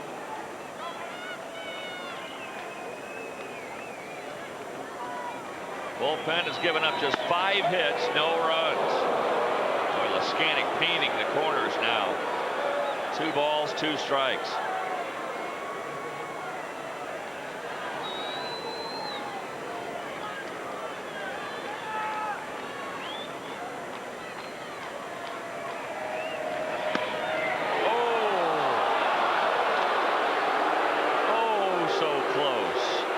It's 3-2. Leskanic thought he had strike 3. See where the pitch is. If anything, it's a little bit outside, and it is. Reed has to reach out to get it. It's amazing how those guys sitting down there have better eyes than I do up here. Back up through the box, base hit. So Manny Martinez extends the inning. And that'll bring up Tony Womack.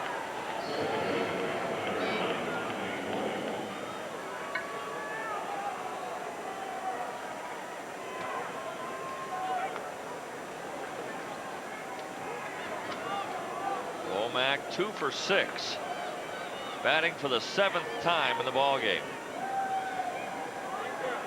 And the outs that he has given up on ground balls in the infield been close. God, he can fly.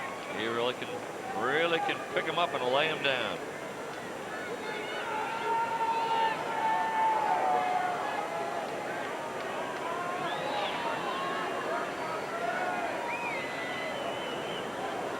Martinez scrambling back to the bag.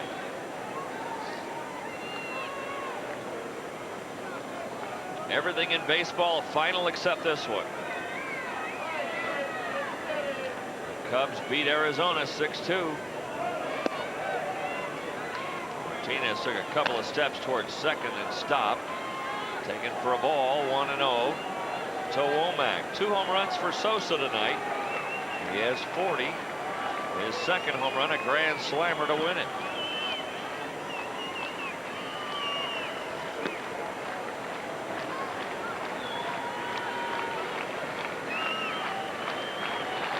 Braves won, and the Astros won. The American League, Tampa Bay, Brian Ricard picking up his first win this year. And Anaheim beat Kansas City 6-1. That's it. Everybody else with a night off.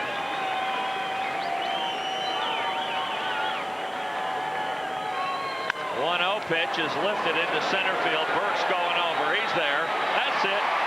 We go to the bottom of the 13th. Still tied 7-7. Helton, the man in the hot seat. He'll be leading off for the Rockies in the bottom of number 13. Well, Jeff McCurry coming on to work his 3rd inning of relief. Boy, it's been a long ball game. Tied at 7, going to the bottom of the 13th.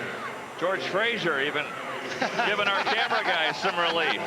Headed to center and told Ray, I'll take over for a while. Just head on back out of there. Yeah, Ray's kind of leaning up against the railing going, man, it's been a long night. All right, let Ray take over again. George, I need you by my side. The magic of television. That was earlier tonight. Now here's Todd Helton against Jeff McCurry's son. He was born in Japan. Helton, a native Tennessean.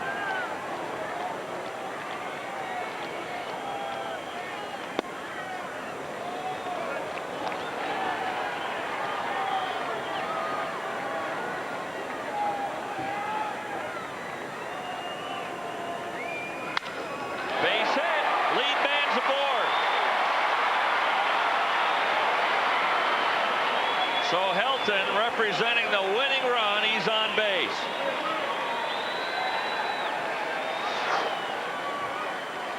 Take a look at exactly what Helton's trying to do is hit this ball right back up the middle.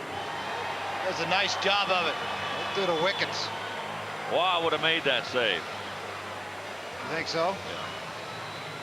Well, maybe not. I know this much. They come a lot faster. I've been standing down there by the net.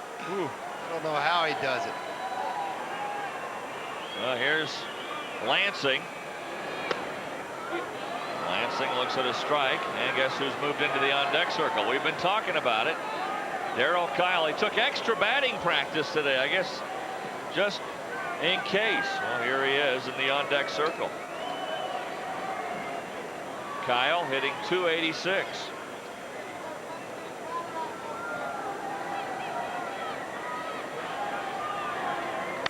Lansing fouls it out of play, and it's 0-2 to Laser. Lansing intentionally walked his last time. He singled to start a rally in the 7th inning and scored. Jeff McCurry being extended here, working his 3rd inning of relief.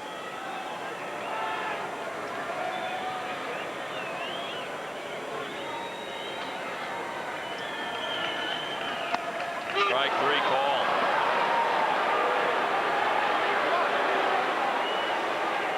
Second strikeout from McCurry. Trying to work the slider down and away. You see where Kendall's set up. Barely slides it. That outer half hits the target. Strike 3. Now Darryl Kyle pinch hitting. His numbers on the year. Now the leading hitter amongst pitchers in the National League. Takes the ball. What he's going to do is bunt. Try to get Helton over to second and give Reed one crack at winning it. The reason Lansing didn't bunt, you knew you had Kyle coming up next. Well, and don't forget, he can pull that bat back and swing, too. Yeah, he can. Pulls it back and takes ball 2.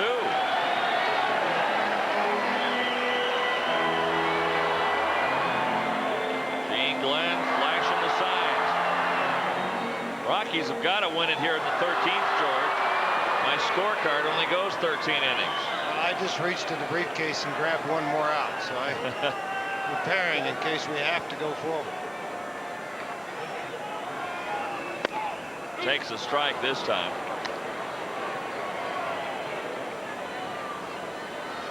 Gave George Brett about a dozen of my scorecards when he was in town this weekend.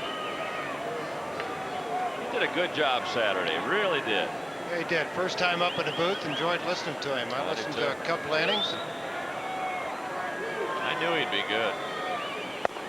Too high. He'll actually work the Rockies game again Saturday at Wrigley. 3-1 now to Kyle. Well, this would be a way to get a guy over to second. Then you'd have 2 cracks.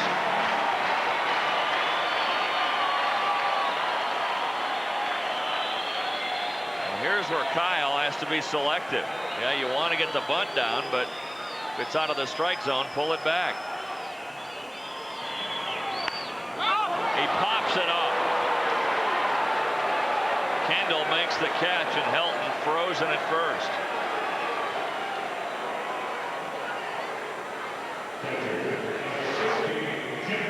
Well, you want to try to get a fastball up just so this happens. They pop it up, and that's exactly what McCurry's able to do. And Kyle not happy at all that he wasn't able to do the job.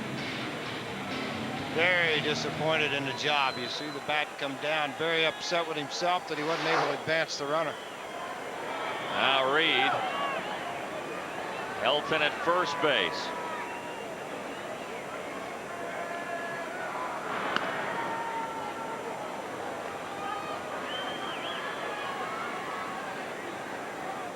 Helton with 2 stolen bases, but he's been caught 3 times.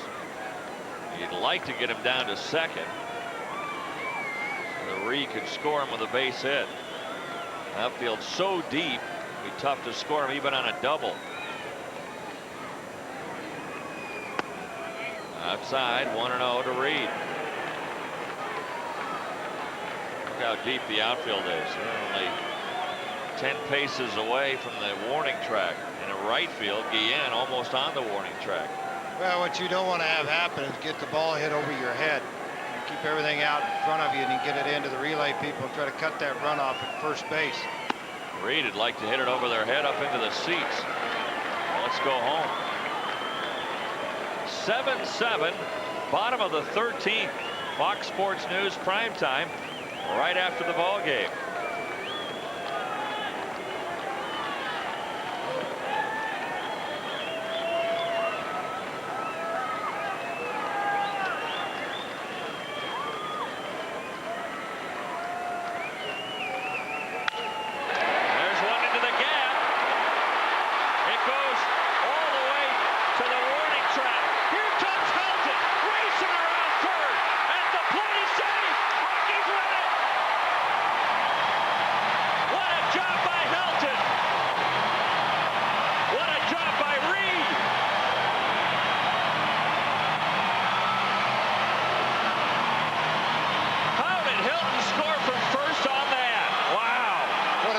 Jump that he got off second off of first base, and then let's watch the hit off the bat of Jeff Reed.